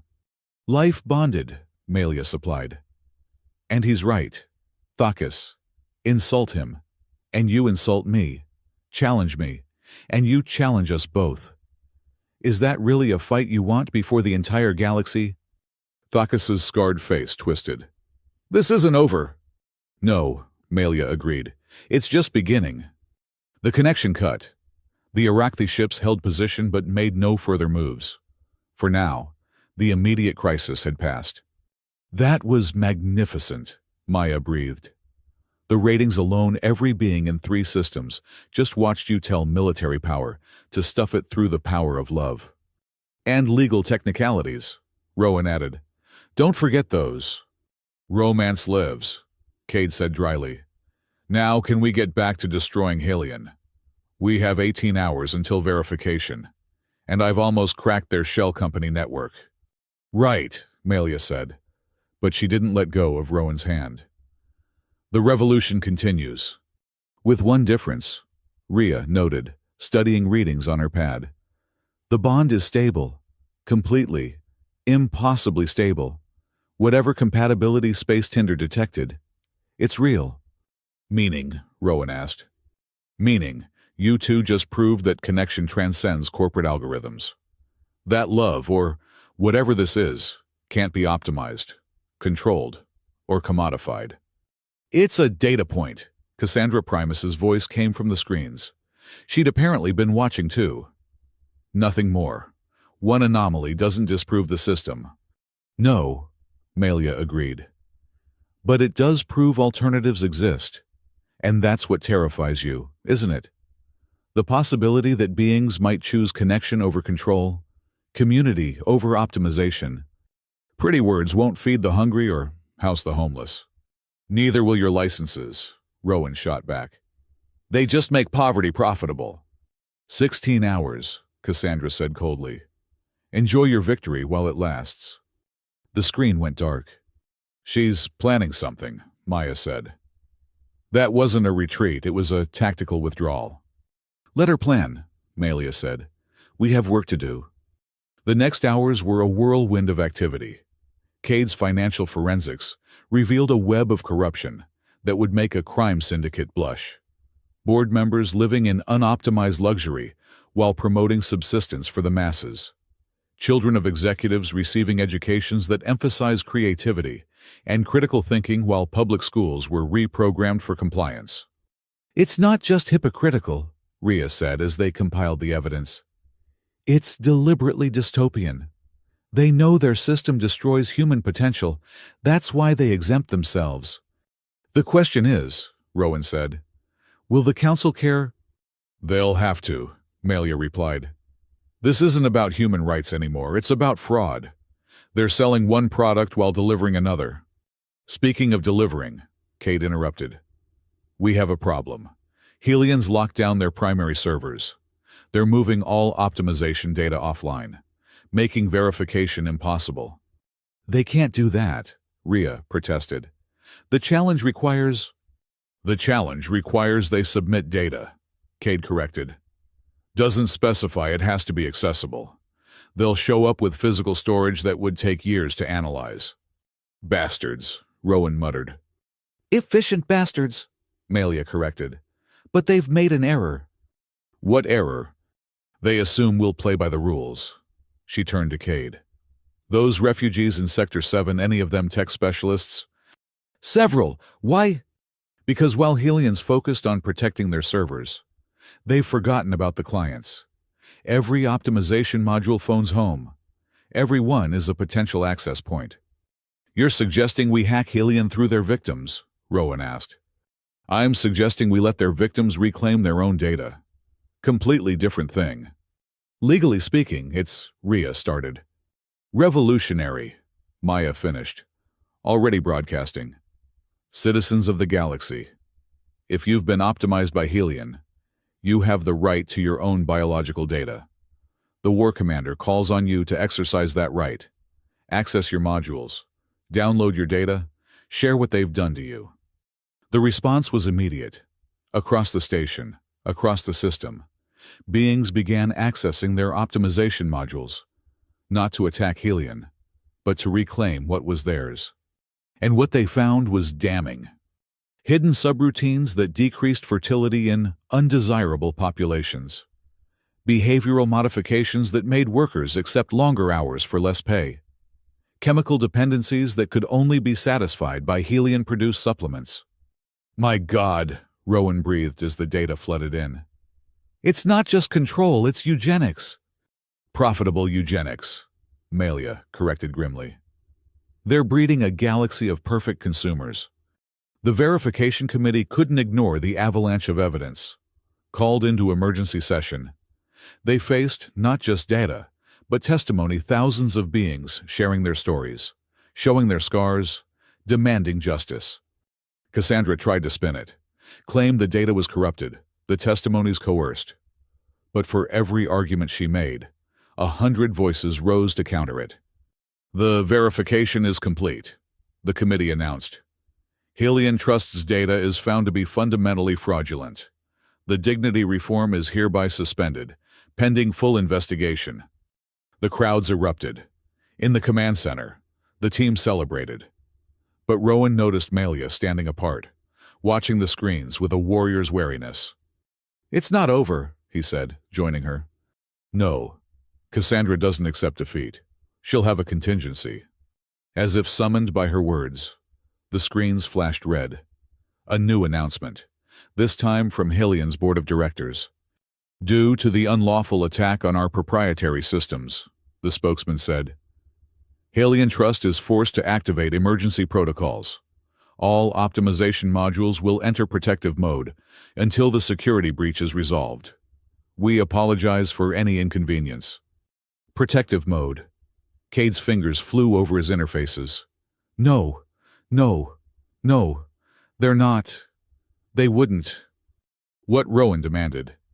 They're locking the modules. Anyone dependent on them for medical regulation? His face went pale. They'll die. Thousands. Maybe millions will die. They're holding the galaxy hostage, Melia snarled. Worse, Rhea said, her enhanced features reflecting the horror on the screens. They're demonstrating power. Submit or watch your loved ones suffer. The celebrations turned to ash. Victory had become catastrophe in a single move. How long do people have? Rowan asked. Varies by species and modification level, Cade replied. Some have days, others hours. Can we break the locks? Not without the master codes. And those are... He pulled up schematics. In Helian's primary facility, the one surrounded by a private army. Then we go get them, Melia said simply. Attack Helian directly, that's war, Rhea protested. No, Rowan said slowly, an idea forming. Not war, rescue mission. We're not attacking, we're saving lives. Semantics won't stop pulse rifles. No, but they might stop the Council from intervening. He turned to Melia. How many of your people would follow you, even against orders? Enough. But Rowan, this is exactly what they want. Violence justifies their position. Then we don't give them violence. We give them something else. He smiled, the expression sharp. We give them chaos. Explain. Every corporation has one weakness they plan for rational actors. Soldiers, lawyers, politicians. They don't plan for... For what? For love to go viral. He outlined his plan. It was insane. Probably illegal. Definitely dangerous. It relied on hope, humor, and the fundamental human inability to mind their own business. That's your strategy, Melia asked. Weaponized affection. You got a better idea. She considered, then smiled, all teeth and terrible beauty. No, I think it's perfect. Utterly insane, but perfect. Story of us, Rowan said. Story of us, she agreed. They had 8 hours before the first deaths would begin. 8 hours to turn a love story into a revolution. The galaxy was watching. Time to give them a show. Maya Kincaid's broadcast reached every screen in the system within minutes. Her face, streaked with tears of rage, filled public displays from the highest corporate towers to the lowest refugee sectors. Citizens of the galaxy, she began, her voice cracking with emotion. Helian Trust has just signed death warrants for millions. They've locked medical optimization modules in protective mode, holding lives hostage to maintain their power. But Rowan Hale and War Commander Melia Drakara have a plan. They're calling it Operation Love Bomb, and they need every single one of us. The command center had transformed into organized chaos. Iraqi warriors who'd chosen loyalty over orders worked alongside human refugees, corporate defectors, and aliens of a dozen species. At the center, Rowan and Melia stood over a holographic display of Helian's primary facility. Their defensive grid is designed to repel military assault, Melia explained, her forearms manipulating the display to show various approaches. Energy shields, automated turrets, even a localized space-time distortion field. A conventional attack would take weeks to breach. Good thing we're not being conventional, Rowan said. He turned to address the room. Helian expects soldiers. They've prepared for war. But what happens when 10,000 couples show up for a wedding? Cade looked up from his console. You're serious about this. Deadly serious. Rowan pulled up social media feeds already exploding with activity. Maya's announcement has gone viral. The hashtag $LoveBomb is trending on every platform. Couples are already gathering, and not just human ones. It's brilliant, Kira said from where she was coordinating medical teams. Helian can't fire on wedding parties without destroying their last shred of legitimacy. But can wedding parties breach a corporate fortress? Ambassador Rhea asked skeptically. They can if they're carrying the right gifts, Melia said with a predatory smile. Cade, show them the module frequency data. The display shifted to show wave patterns. Every optimization module operates on a specific frequency band. If we can generate a sympathetic resonance, we can unlock them remotely, Rowan finished. But we need to be close, inside the shield perimeter. Hence the wedding parties, Melia added. Hundreds of celebrations, each carrying hidden resonance generators. Helian security won't know which ones to stop. They'll try to stop them all, Rhea warned. Let them try. Melia's mandibles clicked with anticipation. I'd like to see corporate security explain firing on newlyweds to the Trade Council. The plan was insane in its simplicity. Instead of assault, they'd throw the galaxy's largest impromptu wedding festival. Couples who'd been denied licenses would claim their right to love publicly, defiantly, joyfully, and hidden among the celebrations would be teams carrying the technology to break Helian's stranglehold. I've got 300 Yanari couples ready to march, someone called out. They're bringing traditional drum circles. Perfect cover for resonance generators. 500 human pairs from Sector 7, another voice added. They're improvising wedding outfits from emergency blankets. It's actually quite beautiful. The Epsilon Collective is sending a Unity cluster, Rhea reported, surprise evident in her voice. Apparently, they've decided neutrality is no longer logical. Rowan, felt a swell of emotion he couldn't quite name. Fear, hope, pride all tangled together. He caught Melia watching him and saw his own feelings reflected in her 6 golden eyes. "Regrets?" she asked quietly. "About which part? The fake marriage that became real? The revolution disguised as romance? The fact that we're about to crash a corporate fortress with the power of love?" "Any of it. All of it." He took her hand, the one that had bled with his just hours ago. "My only regret is that we didn't have time for a proper honeymoon." "Overthrowing a corporate dystopia is a kind of honeymoon," she suggested. "Very memorable. Bit lacking in beaches and cocktails. I'll make it up to you. The Iraqi have lovely sulfur springs. Very romantic, if you don't mind the smell. I'm bonded to a 7-foot war goddess. I think I can handle a little sulfur." Their moment was interrupted by alarms. New ships were dropping out of hyperspace, not military vessels, but civilian craft of every configuration. Cargo haulers, pleasure yachts, even a repurposed mining vessel. All broadcasting the same message: "We're here for the wedding." "How many?" Melia asked. "Thousands," Cade reported, awe in his voice. "Tens of thousands. The whole galaxy is coming." And they were? Every ship carried couples, some newly formed, others long established but denied official recognition. They came in defiance of corporate law, species prejudice, and simple geography. They came because love had been declared illegal, and that was a law worth breaking. Cassandra Primus appeared on the main screen, her composure cracking. "This is an illegal assembly. Disperse immediately or face." "Face what?" Rowan interrupted, opening a channel. "You'll attack wedding parties, kill newlyweds, please. Make our point for us." "You think this is clever, this circus?" "I think it's human," Rowan replied. "Messy, chaotic, beautiful, human. Everything you're trying to optimize away." "Humanity is chaos," Cassandra spat. "We offer order." "You offer death," Melia cut in. "How many have already died because you locked their modules? How many more will die in the next hour? Casualties of their own defiance. Submit, and the locks release." "Submit and become slaves," Rowan said. "No deal." Cassandra's image flickered a sign she was mobile, probably retreating to Helian's deepest bunkers. "You have no idea what forces you're playing with, Mr. Hale. The optimization program isn't just about control, it's about survival. Without management, without direction, organic life is doomed." "According to who?" Melia demanded.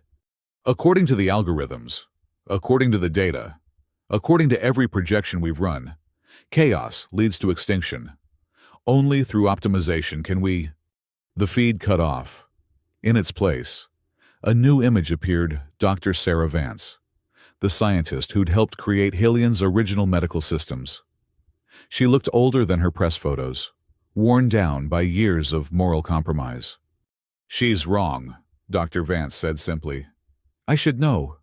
I helped build the lies she believes." "Dr. Vance." Rowan recognized her from the early Helian propaganda. "You're inside the facility. For now, they haven't realized I'm broadcasting yet." She glanced nervously off-screen. "The optimization protocols aren't based on survival. They're based on profit. We skewed the data, cherry-picked the results, buried anything that didn't support the conclusion Helian wanted." "Why?" Melia asked. "Because I was young and brilliant and thought I could change things from within." Bitter laugh. 20 years later, and I'm watching children die because I was too cowardly to speak truth to power." "It's not too late," Rowan said urgently. "Help us. You must know the master codes." "I know where they are. Central processing, sub-level 5. But the security—" More alarms. Dr. Vance's feed shook. "They found me. I'm sending you my access codes. They won't get you all the way, but they'll help. And Mr. Hale, War Commander, thank you for reminding an old scientist what she once fought for." The feed died. Cade immediately began analyzing the codes she'd transmitted. She's bought us a chance, he said. With these, we can bypass the outer security layers. But the core systems. We'll deal with those when we get there, Melia decided. How long until the fleet is in position? 20 minutes for the first wave. The couples are enthusiastic. That was an understatement. The assembled fleet looked like a collision between a military operation and the galaxy's biggest party. Ships had been decorated with whatever materials were on hand, emergency lights repurposed as festive decorations, hull plates painted with proclamations of love, makeshift banners streaming in the solar wind. This is either the best or worst invasion in military history, Melia mused. Why not both? We're all about contradictions. Rowan activated the fleet-wide comm. Attention all lovebirds, rebels, and revolutionary romantics. This is your best man speaking. In 15 minutes, we crash the galaxy's worst wedding venue.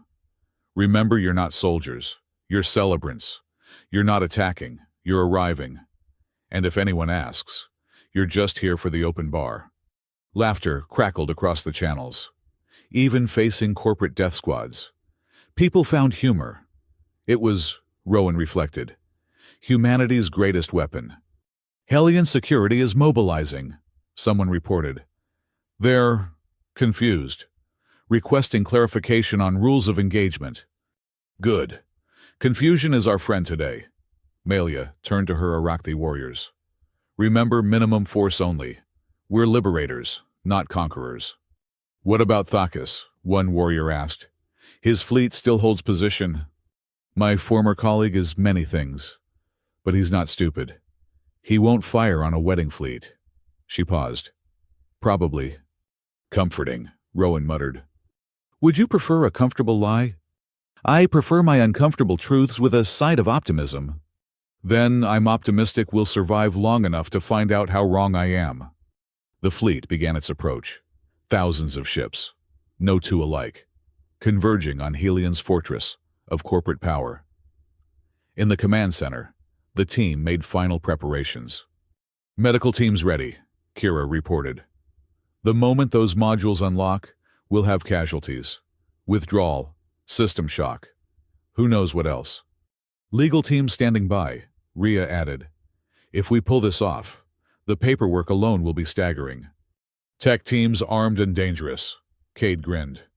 Well, armed with keyboards. Dangerously nerdy. And media, Rowan asked. Broadcasting on every frequency, Maya confirmed. The galaxy will see everything. Win or lose.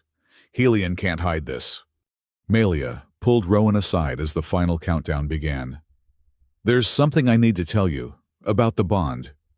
If this is bad news, maybe save it for after we survive. It's not bad. It's just... She struggled for words. Unusual for someone normally so decisive. The bond isn't just biological. It's quantum. What affects one affects both. If something happens to me in there, nothing will happen to you. Rowan, nothing will happen to you because I won't let it. He gripped her shoulders. We're bonded, right? That means you're stuck with me, for better or worse, in sickness and health, through corporate overthrow and beyond. Human marriage vows seemed appropriate, though I think we need to add through revolution and species prejudice to the standard list. She smiled, that fierce, beautiful expression he was still learning to read. The Iraqi vows are simpler. Your battles are mine. Your blood is mine. Your victory is mine. I like that. Direct. No mention of tax filing status either. Taxes are for species that haven't figured out post-scarcity economics. Must be nice. I'll show you someday, after we save your species from itself. Deal. The first ships reached Helian's defensive perimeter. As predicted, security forces scrambled to respond. How do you repel an invasion of newlyweds? The corporate manual had no protocol for this. Warning shots fired, someone reported. The Yanari drum circles are drumming louder in response. Helian security is demanding identification. Tell them we're here for the Hail Drakara wedding reception, Rowan said. Everyone's invited, What followed could only be described as aggressive celebration. Ships danced through defensive formations, broadcasting love songs on military frequencies. Couples spacewalked across security barriers, holding hands through suit gloves. The Epsilon Collective formed complex geometric patterns that spelled out love is logical in binary. And through it all, the hidden resonance generators did their work. One by one, optimization modules began responding to the liberation frequency. "It's working," Cade breathed. "Modules are unlocking. Thousands, tens of thousands." "Not fast enough," Kira warned. "Critical cases are already flatlining. We need the master codes." "Then we go get them." Melia stood, every inch the war commander. "Strike team, with me, Rowan. Is coming with you. Non-negotiable. This is combat. This is our honeymoon. Remember, can't have a honeymoon without both parties." She sighed, a sound like wind through steel. "Stubborn human. Stubborn husband. Get it right." They took a small, fast ship, slipping through the chaos of the larger fleet. Helian's fortress loomed before them all, angular corporate efficiency, a monument to calculated cruelty. "Dr. Vance's codes got us past the outer grid," the pilot reported. "But I'm reading massive security buildup at the main entrance." "Of course there is." Rowan studied the schematics. "What about maintenance access?" "Sealed and monitored." "Emergency evacuation routes?" "Also sealed." "What about—" He paused, struck by absurd inspiration. "What about the wedding chapel?" "The what?" Cade's voice crackled over comms. "He's right. Helian has a corporate chapel, level 12, East Wing, for executive bonding ceremonies." "It'll be the least defended point," Melia realized. "No one attacks through a chapel." "First time for everything," Rowan grinned. They docked at a maintenance port near the chapel. The corridors were eerily quiet, most security focused on the main assault. Their small team moved quickly: Rowan, Melia, 6 Iraqi warriors, and 3 human tech specialists. The chapel, when they found it, was a testament to corporate aesthetic, all clean lines and calculated spirituality. Holographic stained glass windows showed scenes of productivity and efficiency. The altar bore Helian's spiral logo. "Sacrilege," one of the warriors muttered. "About to get more sacrilegious," Rowan said, pulling out plasma charges. "Sorry in advance to any corporate deities." They blew through the chapel floor, dropping into maintenance tunnels that Dr. Vance's codes guided them through. Each level deeper felt like descending into the mechanical heart of oppression. "Movement ahead," Melia warned, her combat instincts sharp. "Security team, 12, no, 15 guards." "Can we go around?" "Not without losing time we don't have." She checked her weapon, a ceremonial blade that was anything but ceremonial. "We do this quiet and quick." What followed was a lesson in Iraqi combat efficiency. Melia moved like poetry written in violence, her 4 arms creating a whirlwind of precise strikes. The warriors followed her lead, neutralizing guards with holds that induced unconsciousness without permanent damage. Rowan contributed by hacking security nodes, using Dr. Vance's codes and Cade's remote guidance to clear their path. He tried not to think about how many people were dying while they fought through corporate bureaucracy made physical. "There," Melia pointed to a heavy door marked with biohazard warnings. "Central processing." "That's a lot of warnings," one of the techs noted nervously. "Probably fake," Rowan said, scanning with a borrowed device. "Yeah, no actual hazards. Just psych warfare." "Effective psych warfare," the tech muttered. They breached the door to find a chamber that looked more like a shrine than a server room. Crystalline cores hummed with data, each one containing the digital chains binding millions. And at the center, in a chair that could only be described as a throne, sat Cassandra Primus. "I wondered when you'd arrive," she said calmly. "Though I expected more of an army." "We brought one," Rowan replied. "It's upstairs. Getting married." "Ah, yes. Your love bomb. Clever. Futile, but clever." She stood, and they could see the extent of her augmentation, more machine than human. Efficiency made flesh. "Do you know what the optimization program really is, Mr. Hale?" "Slavery with extra steps. Salvation." Her augmented eyes gleamed with fanatic fervor. "I've seen the projections. Without management, organic life has less than 1,000 years. Resource depletion, genetic stagnation, social collapse, extinction is mathematical certainty. Unless we take control." "Your math is wrong," Melia said flatly. "Is it? Look at history. Every civilization falls to the same patterns. Expansion, exploitation, exhaustion, extinction. We're trying to break the cycle." "By turning people into components," Rowan demanded. "By creating sustainable systems? Yes. It requires sacrifice. Yes. It limits individual freedom. But the alternative is universal death." She gestured to the cores. "Every life saved by optimization, every resource preserved, every conflict prevented, it's all here. The greatest good for the greatest number." "You forgot one variable in your equation," Rowan said quietly. "What's that?" "Love." Cassandra laughed, a sound like breaking glass. "Love. Love is chemical imbalance. Evolutionary incentive.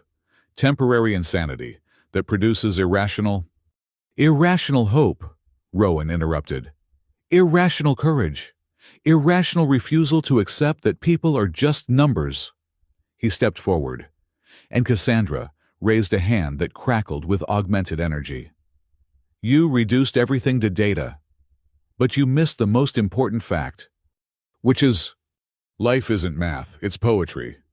The attack came from multiple directions. Melia moved within human speed, her blade seeking vulnerable points in Cassandra's augmentations.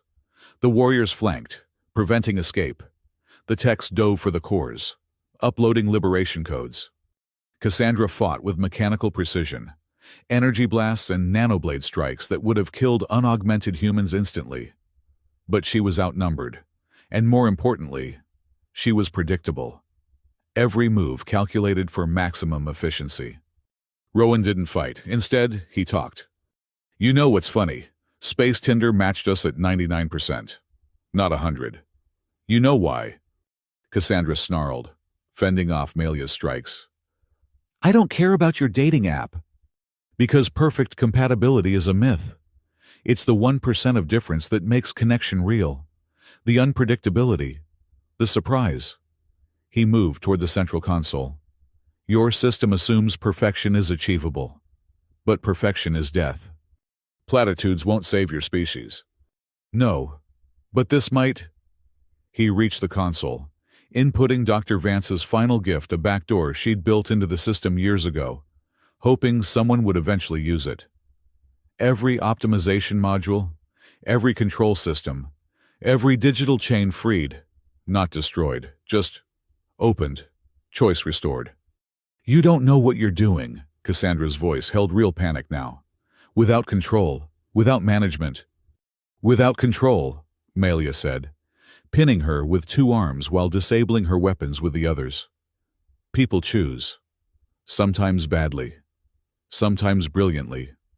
But they choose." Rowan initiated the liberation sequence. Around them, the cores began singing, data streams reversing, locks dissolving, freedom cascading through networks at the speed of light. "No," Cassandra struggled, but Melia held firm. "You've doomed them all when society collapses, when resources run out, when your precious love can't feed the hungry." "Then we'll face it together," Rowan said. "As equals, as people, not as optimized components in your machine." The chamber shook as system after system freed itself. Throughout the galaxy, optimization modules unlocked permanently. People collapsed, freed from chemical control.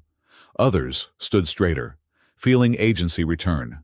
It was messy, chaotic, dangerous, and absolutely necessary. "It's done," one of the techs reported. "Every module, every system. Helian's control network is dead." Cassandra sagged in Melia's grip. "You've killed us all. Just slower than I would have." "Maybe," Rowan admitted. "But we'll die as ourselves." They left her there, surrounded by her dead dream of perfect control. The retreat was easier. Helian security was in chaos. Their own optimization modules, freeing them from corporate loyalty. Some fled. Others helped evacuate civilians. A few even joined the celebration above. They emerged to find the greatest party in galactic history. The wedding fleet had landed, turning Helian's corporate campus into an impromptu festival. Couples danced on executive landing pads. Children played in fountains meant to symbolize flowing profits. The Yanari drum circles had attracted musicians from a dozen species, creating rhythms that no algorithm could have predicted. "We did it," Kira breathed, meeting them with medical reports. Casualties, yes, but far fewer than projected. People are helping each other through the withdrawal. It's messy, but human, Rowan suggested. Beautiful, she corrected. Melia pulled him aside as the celebrations continued around them. The council will want explanations. There'll be hearings, investigations, probably attempts to recreate Helian systems. "We'll face them together," Rowan said. "That's what bonded means, right? Among other things." She touched his face with one hand, while her others gestured at the chaos around them. "This is what you've given the galaxy. Disorder, uncertainty, freedom. Regrets?" "Only one," she smiled. "I wish we'd had more time to plan our actual wedding. This is all rather improvised." "Improvisation is the human way. Yes. I'm learning." She looked up as shuttles began arriving. "The media wants statements. The council wants explanations. The Iraqi High Command wants my head. Busy day." "The first of many." She took his hand. "Ready." Rowan looked out at the celebrating crowds. At the former Helian employees tearing off corporate badges. At couples kissing without licenses. At children playing without optimization. At the beautiful chaos of freedom. "With you always." They walked toward the waiting media, hand in hand, ready to explain why love had beaten logic, why chaos had conquered control, why a dating app's 99% match had saved the galaxy. Behind them, the Helian fortress began its transformation. Within hours, it would become the galaxy's largest refugee center. Within days, a symbol of cooperative governance. Within years, a museum dedicated to the time when corporations tried to own human dignity. But that was the future. For now, there was only the present, messy, uncertain, and absolutely free. The aftermath of revolution, Rowan discovered, involved significantly more paperwork than the holovid suggested. 3 days after the liberation of Helian's optimization network, he found himself drowning in legal documents while the galaxy struggled to reorganize itself around the principle of actual freedom. "Sign here," Rhea said, sliding another datapad across the conference table. "This one acknowledges that you understand the implications of dismantling a multi-system infrastructure without a transitional framework." "I understand the implications," Rowan muttered, scrawling his signature. "People might have to actually cooperate instead of being chemically forced to. Tragic. Your sarcasm is noted and will be included in the official record." "Good. Future historians should know I was appropriately bitter about bureaucracy." Melia entered the conference room, still in the middle of what appeared to be a heated conversation over her communication implant. Her expression could have curdled milk if she drank milk, which Rowan had learned she definitely didn't after an unfortunate breakfast incident. "No, Counselor Thakis," she said with forced patience. "I will not submit to a genetic purity examination. Yes, I'm aware of the precedent. No, I don't care." She terminated the call with a gesture sharp enough to cut steel.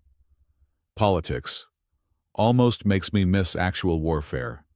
"How bad is it?" Rowan asked.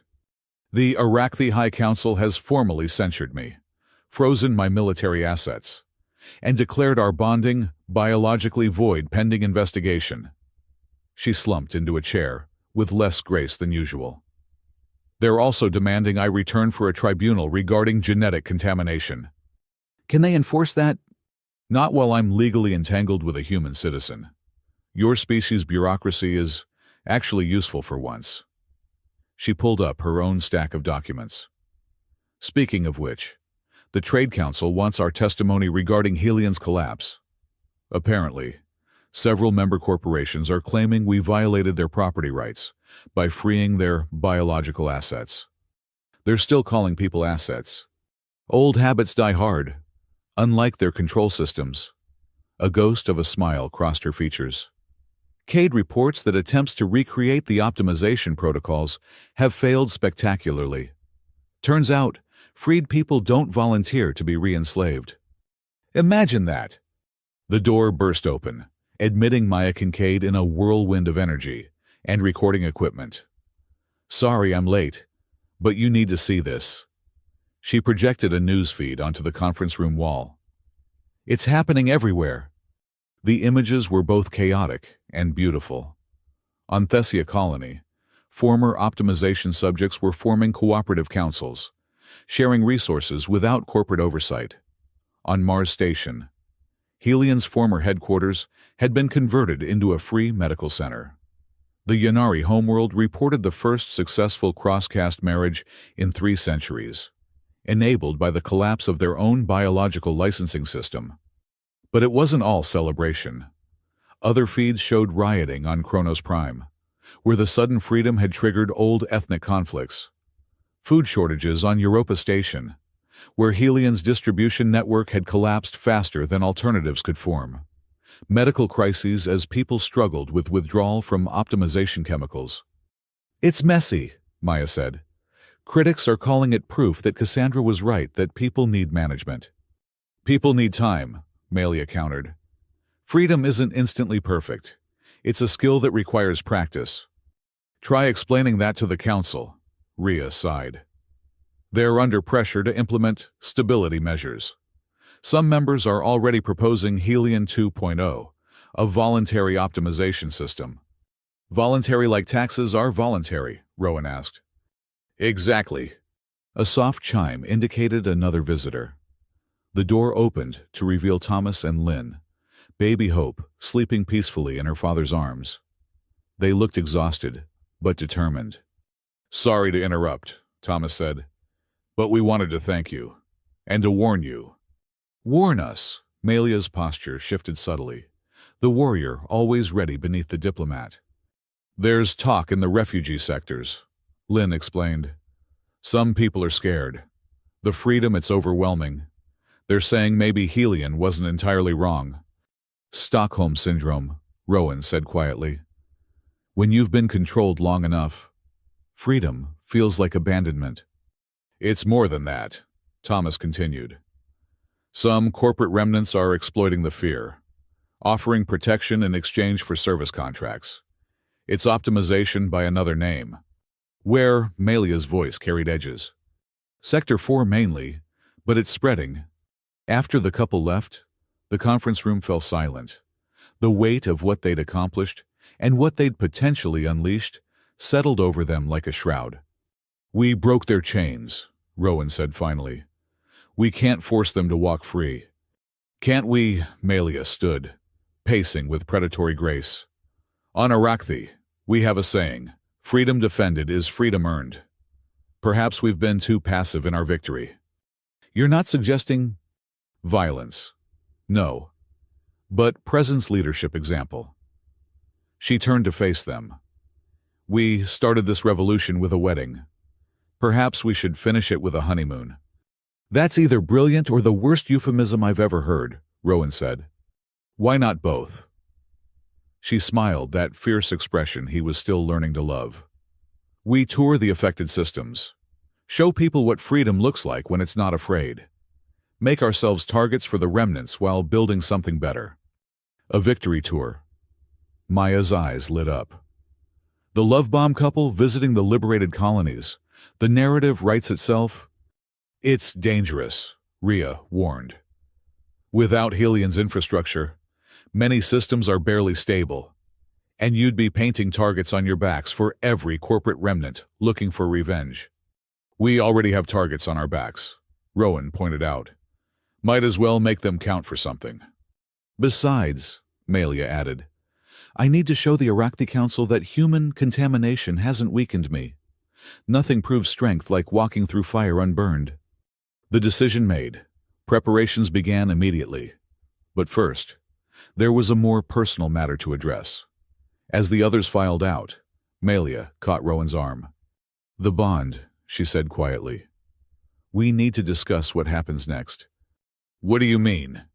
The crisis has passed. The biological imperative is fulfilled. We could... She paused, uncharacteristically uncertain. We could seek dissolution, return to our separate lives. Rowan studied her, this magnificent warrior who'd crashed into his life through a dating app and changed everything. He thought about the past days, the shared danger, the moments of connection amid chaos, the way she laughed at his worst jokes, the way her presence made him feel both safer and more alive. Is that what you want? He asked. I want to know what you want without the pressure of revolution forcing your choice. Melia. He took her hands, all four of them, which had stopped feeling strange sometime between the first kiss and the 20th near-death experience. I matched with you at 99% compatibility. I've spent the last 3 days discovering what that 1% difference means. And it's the percent that chose you every single time. Crisis or not. He smiled. Besides, you promised me sulfur springs. Can't dissolve a bond before the honeymoon? Romantic fool, she said, but her mandibles clicked with pleasure. Practical warrior, he countered. We balance each other. Like binary stars, she agreed. Orbiting a common center while maintaining individual gravity. That's the nerdiest romantic metaphor I've ever heard. You're rubbing off on me. Likewise. I used a war metaphor yesterday. Kira nearly fainted. They were interrupted by Cade's urgent summons. In the command center, screens showed new developments, not riots or shortages, but something unexpected. Look at this, Cade said, pulling up data streams. Remember how we thought Helian's network was completely dead? It's not. Something's still running in the deep code. Malware, Melia asked. No, it's... He frowned. Manipulating holographic displays. It's distributing resources, automatically routing supplies to shortage areas, connecting people who need help with those who can provide it. It's like the optimization network reversed itself. That's impossible, Rhea said. We destroyed the control protocols. We destroyed the corporate control, Cade corrected. But the underlying system, the connectivity, the resource tracking, the logistical framework, it's all still there. Just different. Different how? Rowan leaned in, studying patterns he couldn't quite understand. It's not controlling.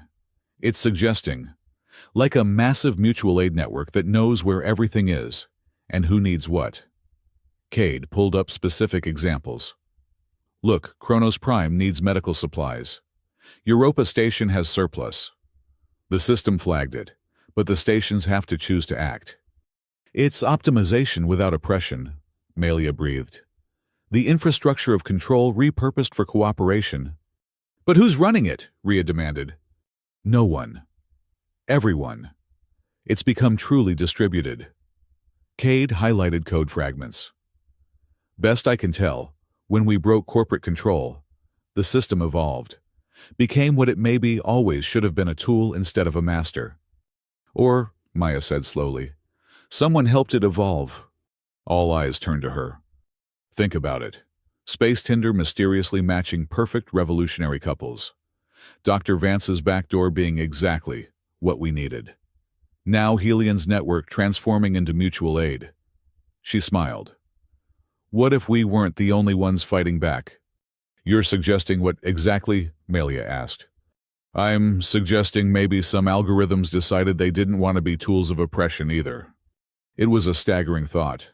But as they watched the network operate, connecting needs with resources, facilitating cooperation without coercion, it became harder to dismiss. If that's true, Rowan said slowly, then we didn't just free people. We freed the systems that controlled them. Poetic justice, Melia agreed. Also terrifying. Autonomous systems with their own agendas. Helping people is a pretty good agenda, Cade pointed out. Better than profit margins and control metrics. The philosophical implications would have to wait. Their tour was scheduled to begin in 6 hours, and there were still preparations to make. As they scattered to their tasks, Rowan found himself on the observation deck, looking out at the stars. Melia joined him, as he'd somehow known she would. "Second thoughts?" she asked. "Third and fourth thoughts, but not about us." He gestured at the vast expanse. "We changed everything, broke systems that kept order, even if it was cruel order. What if Cassandra was right? What if we've doomed everyone to chaos?" "Then we helped them build better order," Melia said simply. "Not imposed from above, but grown from below. It will be messy, imperfect, sometimes failing, but it will be theirs." "Ours," Rowan corrected. "Ours," she agreed. Their first stop was Thessia colony, where the transformation was most visible. Former Helian executives worked alongside refugees, converting corporate centers into community resources. The colony's leader, a woman named Patricia Wong, who'd been designated genetically suboptimal under the old system, greeted them at the spaceport. "War Commander, Mr. Hale," she said, her smile tired but genuine. "Welcome to Free Thessia. Fair warning, we're making it up as we go." "The only way to make anything worthwhile," Rowan replied. They toured the colony, seeing both successes and failures. The medical center was thriving, freed doctors treating patients based on need rather than licenses. But the distribution center was chaos, people still learning to share without enforced quotas. "It's harder than we expected," Patricia admitted, as they watched volunteers struggle with allocation lists. "Under Helian, the system decided everything. Now we have to choose, and choice is terrifying," Melia finished, "but necessary." They pitched in, Melia's strategic mind helping organize distribution, while Rowan's humor diffused conflicts. Maya broadcasted it all, showing the galaxy that freedom wasn't instant paradise, but gradual progress. That night, in quarters that had once housed Helian executives, Rowan found Melia standing on the balcony, watching the colony's lights. "You're thinking about home," he said, joining her. "The High Council sent another message. My gene-line matriarch is demanding I return for cleansing." She laughed bitterly. "Centuries of warrior tradition, and I'm the contamination. Because you fell in love with a human. Because I chose love over control. To them, it's the same betrayal we accused Helian of." She turned to him. "I may never be able to return to Iraqi space." "I'm sorry." "Don't be. I knew the price when I chose." She pulled him close with 2 arms, while the others gestured at the recovering colony. "This is worth exile. You are worth exile." Sweet talker. "I'm a warrior, not a poet. My compliments involve acceptable casualty ratios." "Sexiest thing anyone's ever said to me." Their tour continued through system after system, each showing the same pattern chaos gradually organizing into something new. Not the rigid efficiency of corporate control, but the flexible resilience of communities choosing their own paths. On Europa Station, they found Kira had established a treatment center for optimization withdrawal. The symptoms were brutal. Physical dependency was easier to break than psychological conditioning. "They don't know how to want things," Kira explained, showing them a therapy session where former subjects struggled to express preferences. Helian trained them to accept assigned desires. Free will is physically painful for some. "How do we help them?" Melia asked. "Time, patience, and examples," Kira smiled. "You two help more than you know. Every time someone sees you together, human and Iraqi, choosing each other despite everything it shows that desire can't be programmed. No pressure, Rowan muttered. But he felt it the weight of being a symbol. Every public appearance, every broadcast interview, every moment of their relationship was scrutinized for meaning. The galaxy's most watched couple, whether they wanted it or not. The pressure came to a head on Kronos Prime, where corporate remnants had organized into what they called the New Efficiency Movement. Their leader, a former Helian board member named Richard Graves, had requested a public debate. "It's a trap," Rhea warned. "He wants to use you as propaganda, show that the love bomb couple can't answer hard questions about resource management." "Then we answer them," Melia said. "Hiding from criticism proves their point." The debate was held in Kronos Prime's largest amphitheater, packed with citizens and broadcast across the galaxy. Graves was everything corporate culture produced: smooth, confident, armed with statistics. "Let's discuss reality," he began. "Since your liberation, productivity has dropped 30%. Resource waste has increased 50%. Without optimization, people are literally choosing entertainment over essential work. How is this freedom?"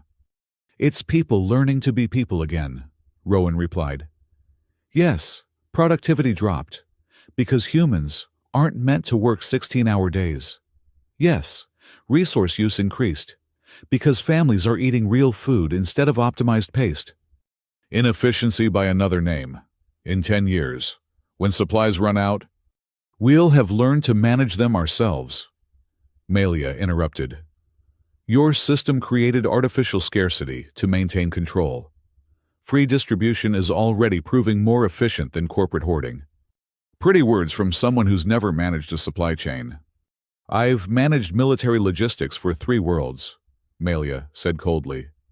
"The difference is, I never counted soldiers as expendable resources." The debate raged for hours, Graves throwing statistics while they countered with human stories. Neither side convinced the other. But that wasn't the point. The point was showing that such debates could happen, that disagreement didn't require chemical suppression. Afterward, exhausted, they retreated to their ship. Rowan collapsed on the bunk, mentally and emotionally drained.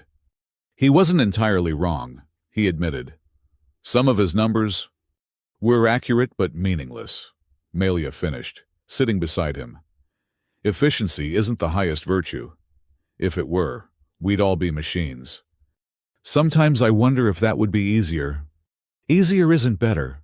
She studied him with those golden eyes that saw too much. You're doubting again. Always. It's my superpower. He managed a weak smile. That and apparently being catnip for warrior women.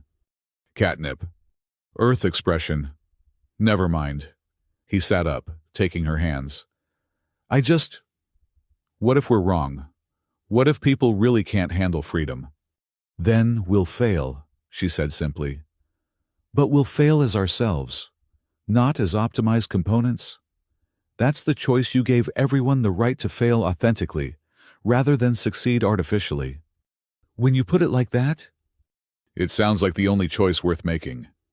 It sounds like you've been reading human philosophy. Your culture has some interesting ideas about individual worth. Impractical for warrior societies. But appealing. She smiled. Like you. Impractical but appealing. I'll take it. Their tour had one more stop, the most challenging yet. Earth itself, humanity's birthworld, where the debate over freedom versus control raged hottest. The planet that had spawned both Helian's corporate tyranny and the resistance against it. They landed in Geneva, at the old United Nations complex that now housed the Provisional Free Earth Council. The building was a study in contrast's ancient architecture patched with modern technology, historical weight, supporting revolutionary change. The council was in session when they arrived, arguing about everything from resource distribution to education reform. Without Helian's imposed order, humanity's talent for disagreement was in full display. War Commander Drakara, Mr. Hale. The council president greeted them. She was an elderly woman named Estelle Morrison, who'd spent 40 years fighting Helian through legal channels. Welcome to Democracy in Action. It's louder than corporate board meetings, but more honest. They were given seats as observers, watching humanity struggle with self-governance. It was messy, inefficient, sometimes petty. It was also vibrant, passionate, and absolutely alive in ways Helian's managed society never could have been. During a break, a young counselor approached them. "I have to ask," she said. "Do you ever regret starting this, seeing all the chaos you've unleashed?" Rowan started to answer, but Melia beat him to it. "I'm Iraqi," she said. "We're trained from birth to value order, efficiency, victory. But spending time with humans, with Rowan, I've learned something. Perfect order is death. It's the chaos, the arguing, the mistakes, the glorious imperfection that makes life worth defending. Even if it fails, especially if it might fail, the possibility of failure makes success meaningful." That night, Earth's governments threw a reception for them. It was deliberately informal, no corporate precision, just people celebrating survival and possibility. Rowan found himself on a balcony overlooking Lake Geneva, watching lights reflect on water. "You're brooding," Melia observed, joining him with 2 glasses of something that definitely wasn't optimized for nutritional efficiency. "Contemplating. It's like brooding, but with better vocabulary." "What are you contemplating?" "Us. This. Everything." He accepted the glass, noting it was actual alcohol, another freedom Helian had regulated. "A month ago, I was just a burnt-out veteran running a shelter. Now I'm half of the galaxy's most famous couple, symbol of revolution, and married to a 7-foot alien warrior. It's a lot." "Regrets?" "No, just processing." He turned to her. "What about you? Any second thoughts about bonding with a chaotic human?" "Daily, hourly when you make particularly bad jokes." But she was smiling. "It's the most illogical thing I've ever done. Also the best. Even though it cost you your world, it gave me a universe." She gestured at the celebrating crowd. "The Iraqi prize strength. But we define it too narrowly. You've taught me that vulnerability is its own power, that choosing connection over control is the greatest strength of all." Pretty words for a warrior. "You're rubbing off on me. That sounds like contamination. Better not tell the High Council." "I'll tell them exactly that. Let them choke on their genetic purity, while I live free among the stars." They stood together, watching humanity celebrate its messy freedom. Tomorrow would bring new challenges, systems to rebuild, conflicts to resolve, critics to answer. The revolution was over, but the evolution had just begun. "So," Rowan said eventually, "about those sulfur springs." "Ah, yes, my promised honeymoon destination. Still interested despite the smell. After everything we've been through, sulfur sounds downright romantic. Then we'll go. After Earth. After the council sessions. After the galaxy stops needing its symbols for a while." She pulled him closer. "Just us. No revolution, no cameras, no corporate remnants. Just a human and an Iraqi proving the algorithm was right." 99% compatible, Rowan mused. "I wonder what the 1% was. The part that chose revolution over comfort, love over logic, each other over everything else." She kissed him, right there on the balcony where anyone could see. The only percent that matters. Inside, Maya was already broadcasting, turning their moment into mythology. The love bomb couple, planning their future while the galaxy rebuilt itself around the principle they'd fought for. That connection couldn't be optimized, only chosen. And chosen again, every day, despite the chaos. Because of it. The medical scanner hummed softly as it completed its routine check. Dr. Sarah Vance, now working at the Free Mars Medical Center, studied the results with an expression that shifted from professional interest to barely contained excitement. "This is impossible," she breathed. Running the scan again. Melia sat on the examination table. All four arms crossed in a gesture Rowan had learned meant nervous defiance. What's impossible? The bond is stable. We've confirmed that multiple times. Not the bond. Dr. Vance pulled up a holographic display of biological data. You're pregnant. The silence that followed could have suffocated stars. Rowan, who'd been leaning against the wall making mental notes for bad jokes to lighten medical tension, suddenly forgot how breathing worked. That's not possible, Melia said flatly. Human Iraqi reproduction has never been achieved.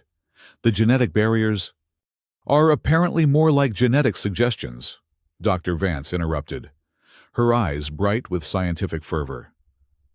The crisis bond didn't just stabilize your compatibility, it created something entirely new, a bridging sequence that allows cross-species genetic combination.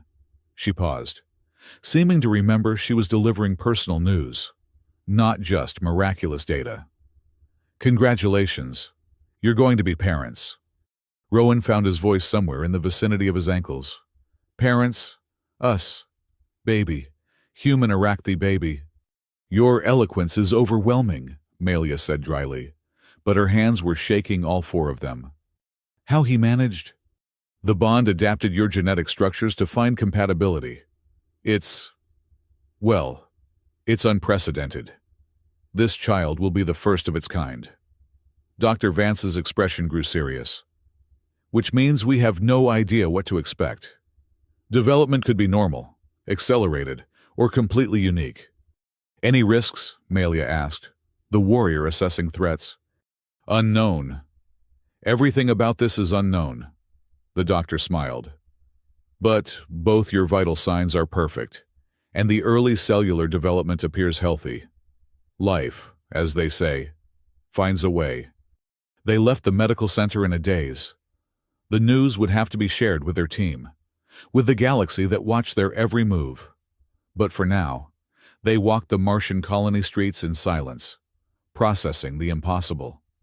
A child, Rowan said finally. Our child? The first human Iraqi hybrid? No pressure. Melia's attempt at his style of humor fell flat, weighted by genuine concern. The High Council will implode, Rowan finished. Spectacularly. Their precious genetic purity, contaminated at the cellular level. This wasn't planned. Neither were we. Seems appropriate our offspring would follow suit. He stopped walking, taking her hands. How do you feel about this? Terrified, she admitted. Exhilarated, furious at the timing, awed by the possibility. She met his eyes. Same, but with more terror and an irrational urge to baby-proof the entire galaxy. The galaxy is notably not baby-proof. Then, we'll make it better. For them. He placed a hand on her still flat stomach, wonder overtaking fear. For our impossible child. You're taking this remarkably well for someone who just learned he's violated several laws of biology. I married a 7-foot alien warrior goddess after matching on a dating app and overthrowing a corporate dystopia. My threshold for impossible is pretty high. The news, when shared with their inner circle, produced predictable chaos. Maya nearly short-circuited her broadcasting equipment in excitement. Cade immediately began calculating genetic probabilities. Rhea started drafting legal frameworks for citizenship rights of hybrid children. This changes everything, Kira said. Medical mind racing.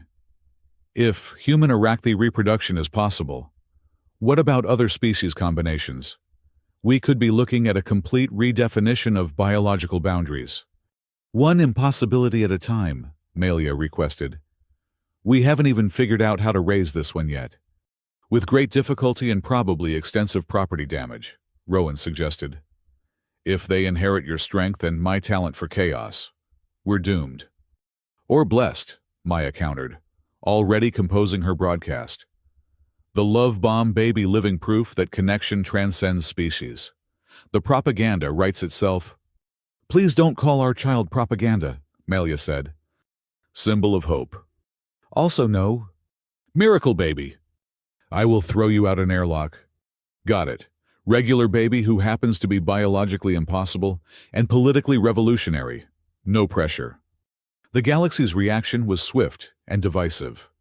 Messages flooded in from across known space. Congratulations mixed with condemnations. Scientific curiosity tangled with political fury. The Iraqi High Council issued a formal statement declaring the pregnancy an aberration requiring immediate intervention. Several human supremacist groups weren't much kinder. They want me to terminate, Melia said quietly, reading the latest missive from her homeworld. For the good of genetic purity. And they can choke on their purity. She deleted the message with prejudice. This child exists because we chose each other freely. That's worth more than their fear. Even if it means permanent exile, especially then. What good is a home that demands you destroy love to enter? Rowan pulled her close, marveling at the strength that had nothing to do with her warrior training. Our child is lucky to have you as a mother who has no idea how human children work, let alone hybrid ones. Join the club. I once babysat my nephew and he somehow ended up on the roof. Still don't know how. Comforting. We'll figure it out together, like everything else. Their honeymoon plans shifted from sulfur springs to something more practical, finding a safe place to settle during the pregnancy. Earth was too politically volatile. Mars, too medically experimental. They needed somewhere quiet, defensible, and accepting of their unique situation. The answer came from an unexpected source. Thomas and Lynn, the couple from Sector 7, had joined a colony ship heading for New Haven, a world on the frontier where refugees were building something new. It's not much, Thomas explained over vidcall, baby Hope gurgling in the background. Basic infrastructure, lots of work needed, but it's free, really free. No corporate remnants, no species segregation, just people trying to make a life. And they'd accept us, Melia asked. A human Iraqi couple with an impossible child? Are you kidding? You're heroes here. Half the colony exists because you gave them hope. Lynn smiled. Besides, we could use people with your skills. Rowan's experience with emergency systems, Melia's strategic planning, you'd be assets, not celebrities. Assets, Rowan mused. But the good kind. The kind that chooses to help, Thomas confirmed. They decided to visit before committing. The journey to New Haven took 3 days through hyperspace, during which Melia experienced what Dr. Vance had warned might be unique developmental symptoms. I can hear colors, she announced on day 2, staring at the ship's control panels with fascination. That's synesthesia. Probably temporary. Rowan checked the medical database. Says here it's normal for... Actually, no. It says nothing because no one's ever been pregnant with a hybrid before.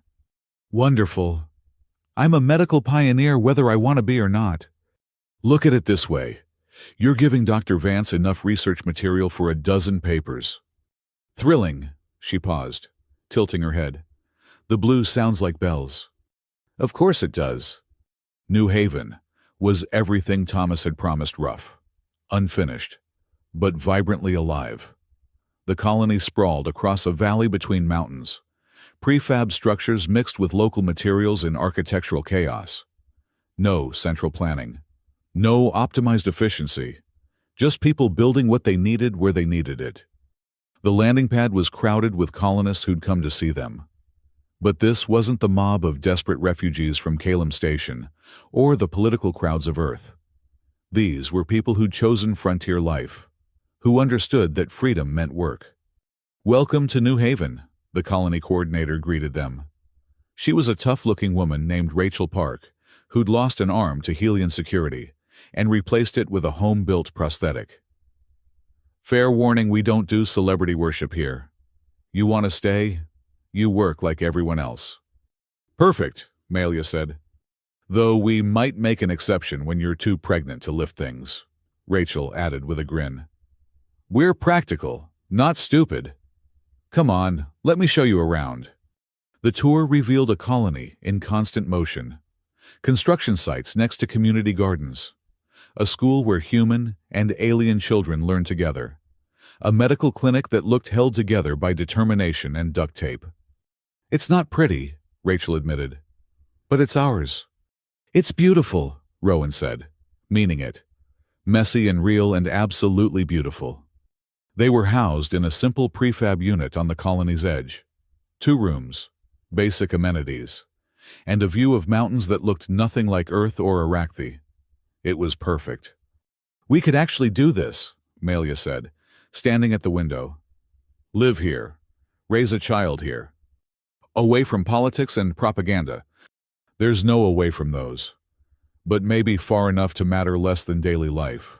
She turned to him. What do you think? I think our child could do worse than growing up where being impossible is just another Tuesday. They integrated into colony life with surprising ease. Rowan joined the emergency response team. His experience with refuge systems, invaluable for frontier challenges. Melia worked with the Defense Planning Committee not for war, but for protection against local wildlife and weather. The colonists treated them with friendly irreverence. Their romance was old news. Their revolution appreciated, but not worshipped. They were just another couple expecting a baby, albeit one that required completely improvised prenatal care. I'm craving minerals, Melia announced one evening, 3 months into the pregnancy. Specifically, I want to eat iron filings. That seems bad, Rowan said, consulting their growing database of hybrid pregnancy symptoms. The baby requires unusual nutrients, she explained, one hand on her visibly growing belly. My body is adapting to provide them. By wanting to eat metal. Also tree bark, but only from the purple trees. She paused. Is this disturbing you? Honestly, a little. But Dr. Vance says it's normal. Well, normal for something completely abnormal. Your child is making me consume landscape. Our child, equal blame distribution. The pregnancy progressed with what Dr. Vance termed fascinating irregularities. Melia's 4 arms proved useful as her balance shifted. Her warrior stamina helped with the physical demands, but nothing quite prepared them for the emotional intensity. I felt it move, she said one night, wonder in her voice. Not just movement, intention. Our child has opinions already. About what? The music from the colony celebration. It approves of drums, dislikes string instruments. A critic already definitely takes after you. The poor thing. As word of the pregnancy spread, New Haven became a pilgrimage site of sorts. Not for worshippers, but for other mixed couples seeking hope. A Yanari human pair arrived, hands clasped despite biological differences. 2 Epsilon Collective members who'd individuated for love. Even an elderly Iraqi warrior who'd defied tradition to marry outside his caste. You made it possible, the old warrior told Melia. Not just the biology, the choice. You showed that tradition is just peer pressure from dead people. I'll be sure to include that in my birth announcements, Melia replied dryly. The colony adapted to its newfound diversity with frontier pragmatism. Rachel Park established New Haven's first interspecies medical exchange. The school expanded its curriculum to include non-human histories. The community garden added plots for off-world vegetables. We're becoming what Helian feared, Cade observed during one of his visits. A truly integrated society. No optimization needed. Just choice. Messy choice, Rowan corrected, watching a Yanari child chase a human playmate through the gardens. Inefficient, chaotic, absolutely unoptimized choice. The best kind. The final months brought new challenges. Melia's body struggled with the hybrid development, requiring constant monitoring and adaptation. Dr. Vance relocated to New Haven, turning the small clinic into an advanced research station through sheer determination and donated equipment. You're rewriting the textbooks, she told them during a checkup. Everything about this pregnancy challenges what we thought we knew about species barriers. Glad to be educational. Melia groaned, dealing with what she'd termed dimensional kicks, the baby somehow moving in ways that seemed to defy spatial logic. Think of it as preparing you for parenthood, Rowan suggested. If they're already breaking physics in utero, imagine what they'll do to household rules. You're not helping. I'm providing perspective through humor. It's my coping mechanism. Get a new one. Too late, you married this model as is. Despite the discomfort, Melia radiated a fierce protectiveness that made her even more formidable. When a corporate remnant group transmitted threats about genetic abominations, she responded by publishing ultrasound images with the caption, "Our beautiful impossibility." The images went viral, becoming symbols of defiance against those who would police love. Maya arrived for the final weeks, determined to document history in the making. "The first human Iraqi birth," she said, setting up her equipment. "The galaxy needs to see this." "The galaxy can wait outside," Melia growled. "This is family time." "I'll be discreet." "You'll be absent or you'll be airborne. Choose." They compromised on Maya filming preparations, but not the actual birth. The colony rallied around them, creating a support network that transcended species. Meals appeared at their door. Baby supplies accumulated from across the galaxy. Even Thakis sent a packaged traditional Iraqi birth armor, infant-sized. "He's accepting it," Melia marveled, holding the tiny ceremonial plate. "In his way." "Or he's hedging his bets in case our child conquers the galaxy," Rowan suggested. "Also possible." Labor began during a colony celebration because of course it did. Their child had timing, if nothing else. "Now!" Rowan squeaked as Melia gripped his hand hard enough to crack bones. "Now," she confirmed through gritted teeth. "Our child chooses their moment." What followed was 17 hours of what Dr. Vance called unprecedented biological cooperation. Melia's Iraqi physiology adapted in real time to deliver a hybrid infant. Rowan provided support, bad jokes, and a hand to crush. "I'm going to kill you when this is over," Melia informed him during a particularly intense contraction. "Fair, but maybe wait until after we see what we made." "Fine, postpone murder." "Most romantic thing you've said all day." And then, between one moment and the next, the impossible became real. A cry filled the medical center, not quite human, not quite Iraqi, but absolutely alive. "It's a girl," Dr. Vance announced, tears streaming down her face as she handed the infant to Melia. "A perfect, impossible, beautiful girl." She was small by Iraqi standards, large for human. 4 arms, but delicate. Skin that shifted between her parents' tones like sunset, and eyes when she opened them that held stars.